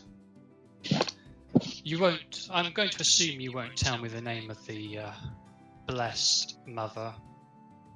Of course not, you impudent little whelp. I know what you are capable of doing, and I'm not going to give you the satisfaction of doing all you can to get it. Needless to say, however, you should check back in the fireplace. I'm sure your will was in there somewhere. Oh shit, I thought you'd been fucking ripping up. Wills can always be rewritten. Then what That's about the the joy new of one that I've wills. already had sent off? Needless to say, to cut to the chase, when you denied being part of this alliance with the Cragsmeres, and you allowed that jumped up little fairy to stay in your company, then that's when you turned your back on this house and you're dead to me as much as your brother is. I never turned my back on this house. I left because I thought that would make you somewhat pleased. I thought I might come back something more useful. Well then, Something well that done. could solve our Hang on, shared he's going to problem. interrupt you with a far more louder booming voice than I will do for this time as he goes, well done then. Your education was a waste to leave you so stupid. Get to the point, Tybalt. You and I despise each other. Let's say what we really want and be done with it, shall we? Glad you feel that way. Get out. You haven't got a penny to your name. So, to clarify, I am, what, cut out from your will? Cut out from the will? Cut out from the house? There is nothing here for you.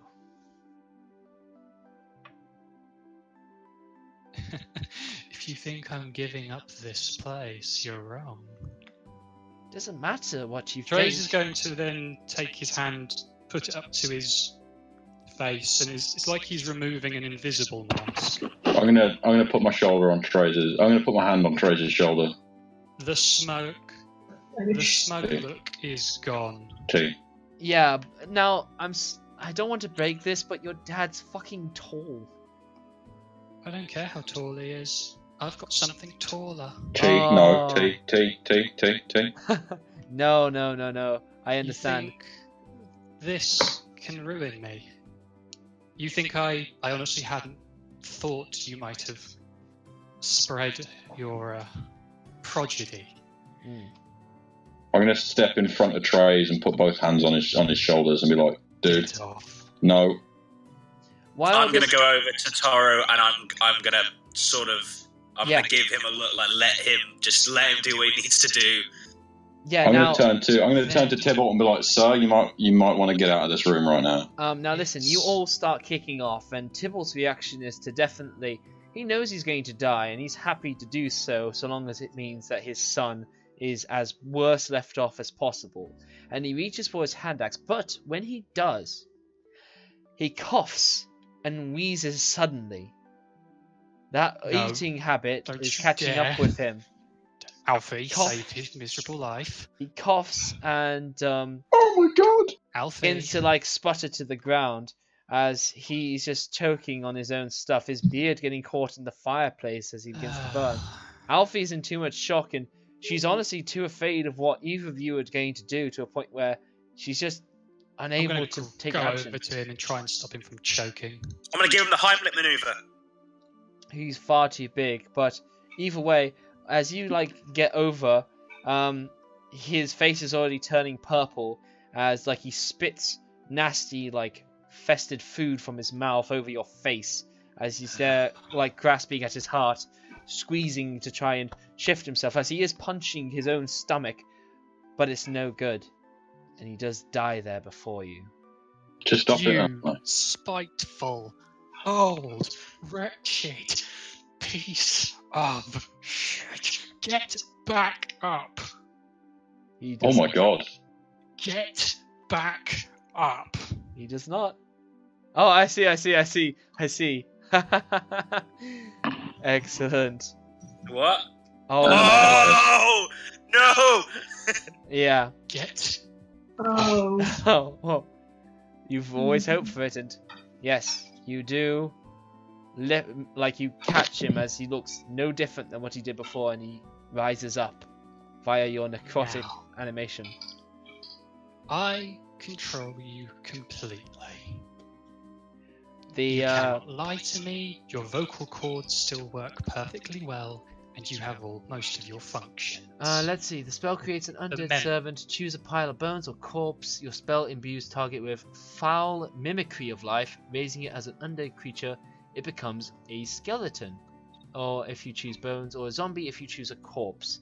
Brilliant. I would like to check the stats of a zombie. Do zombie talk? I don't think they do. That is a spell called Commune with Death. Zombies, dead servants, hideous form, mindless soldiers. There we go. Okay. So you can create, you can command them, but the spell does not allow him to talk. Is basically, you do not put the soul of your father back into this husk which you are dealing with. Trieze isn't thinking that right now. Yeah, no, that's totally fine. Is it true? Did you disinherit me? No reply comes from your puppet. Only his mouth, only his beard still hangs with drool in his now undead form. Is there a map in the room? Yes, of course there is. Point to where those fresh airs are. The zombie has no clue of what you're talking of. It has no life of the life it led before its death. Just tell him to write a new will, dude. It's a zombie. It can't, can it? It's under your control completely. I'm reading the spell. You can absolutely follow your commands to the best of its ability.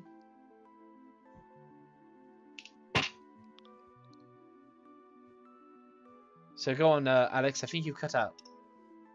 No, I just don't know what to say. It's like, I need answers. I need to know if he has actually disinherited me.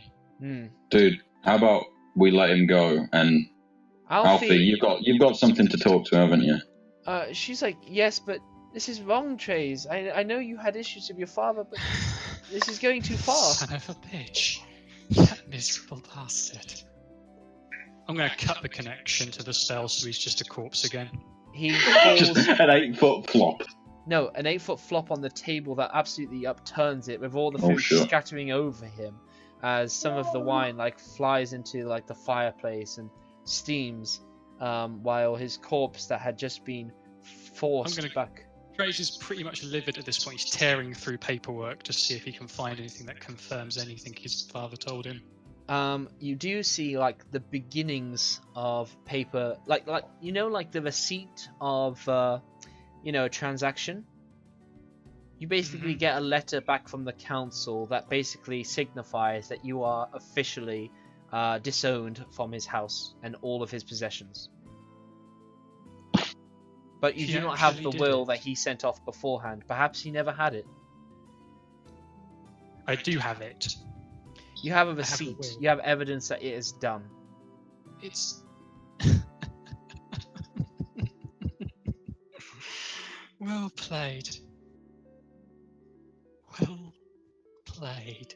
Oh goddamn! I'm afraid of Trieze now. I'll go over to him and just put my hand on his shoulder and be like, "No, I'm not going. Nope. All of you. Nope. Run." Yeah, Alfie's gonna get out of that. Generous though she may be, she won't fully trust a deaf domain wizard. I'll say I'll sort of look over at Rowan and just mouth, put him to sleep. Oh no, this may be a bad move, guys. Okay. I am resisting the fuck out of it. Actually, I have a counter for that. Do you have counter spell? I do now, thanks to counter censoring. Also, Rowan wouldn't do that anyway because they think that it wouldn't help. So, respectfully, they're going to leave him to it. Well, I'm going to stay in the room then if everyone else runs out. Well, I'm going to stay in the room. I...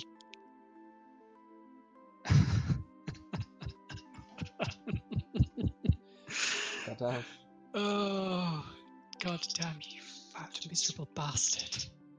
I was so close. So damn close. Trieze. Who It's the time. fuck is that? What? Bloody nobody now. Oh shit. Trieze, it's time to make your own legacy. This was it.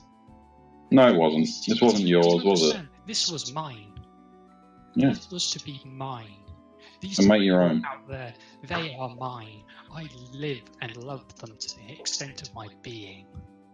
Oh shit. Everything I have done, Toruh, everything, all the necromancy, all the power, all the noble stuff, it was for them and for my mother and for this miserable pile of fat. Trieze, your mother wasn't the house. She wasn't the lands. But she's buried here. That is true. In the catacombs of your family, naturally, like several In feet my beneath your feet. home. But Trieze, that's not your mother. Your mother was the woman that you loved and who loved you. And I couldn't save her, Toruh. I couldn't fight the illness. I went to the temple, I went on my hands and my knees, and I begged the gods. I begged them to save her, and I would do anything. And all I got in return was the privilege of watching her waste away. Was that moped around, and my brother went to the whorehouse.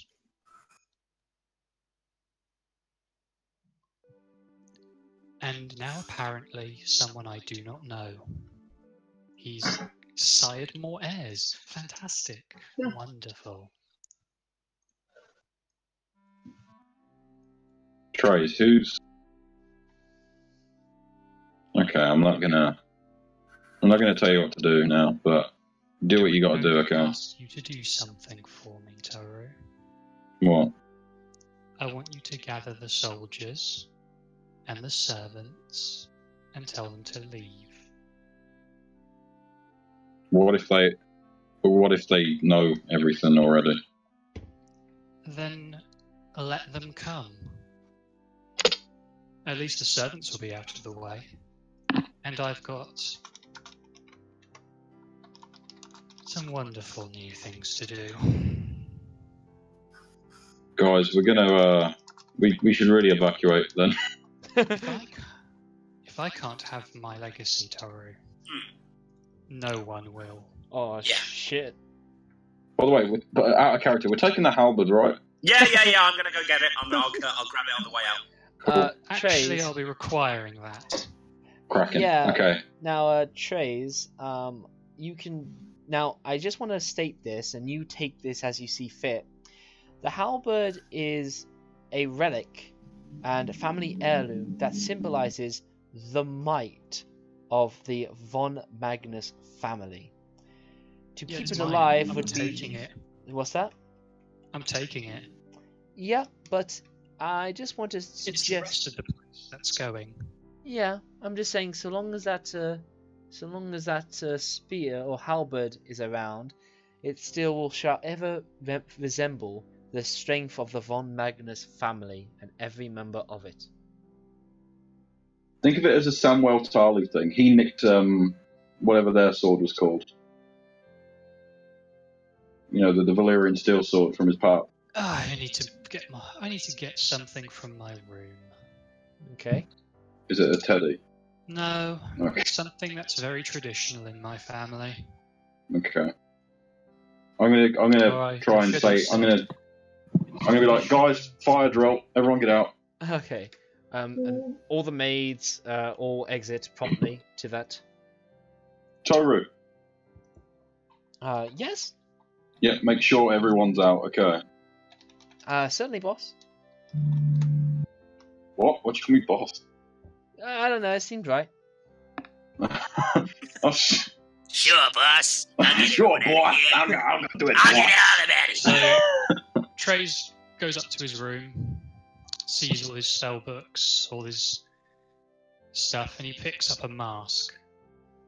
Oh shit. It's a black sort of. It's more like a visor than a mask. Okay. Hold on, I'll grab a. Is it like the Grim from Ruby? I'll show you what it is. Well, you know Adam Taurus's mask? Yeah. It's kind of like that, but completely black. Yeah, I thought so, yeah. I'll be keen to see it, as I don't know what this looks like. I'll send it in Google Images. Nice. He's gonna... And as Trieze goes, he pours all the lamp oils he can, and he's just Trieze, trying to fill the place up with explosives. Trieze, do you, or do you not, have a wand of fireballs? I do, but to destroy the whole place, I'm going to need a little bit extra kindling. Oh no. No.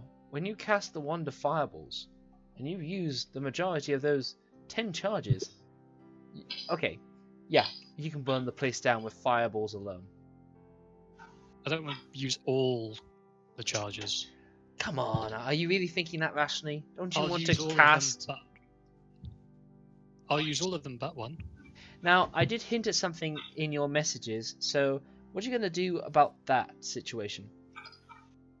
Which messages? Private message on Discord. Oh yeah. Well, I can't really make use of them. Okay. Besides, my mother's down there, so... Okay. The intent is to bring the castle down on top of it all. Very well then. You begin setting to work to bringing out the biggest fire Loudwater's ever seen. And yeah, it seems as though fire warning was right. And you don that visor. We gather up like gold and shit as well. Yeah. Um, We want to take everything of worth from the castle and put it in a pile outside. So, you do not know where the treasury is. Trieze knows where the treasury is. You do not Trieze know. ain't telling. And You dick. the only thing that you know is that halberd. Yeah, we grabbed that. Yeah, that's the sum of your attention in looting. But yes, Trieze, you are the last living thing to leave that house as it burns skyward. Hold on, I've got something. I'm gonna cast it. So 6. That would be a how high a level fireball would this be? A fireball. 9th level. You can only cast fireball from the rod at the 1 level, at the 3rd level. No, I can add charges to up the level. Oh yeah, of course you can. Yeah. So starting at 3rd level, 5 charges. 3 plus 5 is 8. Whatever you give, basically, you just bombard this house, but you do so systematically, knowing the inside of the building going outwards, leaving a trail of devastation in your wake. You systematically attack some of the supporting beams, and then you just make sure to shoot down the most ample kindling that you can find, while you let all the fire creep up after your heels as you calmly walk out of the hole that you know inside and out. The whole town is suddenly alive and active, as everyone is terrified and shocked to see you, the last member of the von Magnus family, exit with your visor, as all the militia, maids, and local townsfolk, and more militia coming by, all look on in awe and fear as you exit the building former cathedral to the von Magnus, with banners. Are they all seeing this? They're all seeing this, with the banners of your golden lion emblem burning in the hellfire that you leave behind. And we end the session there.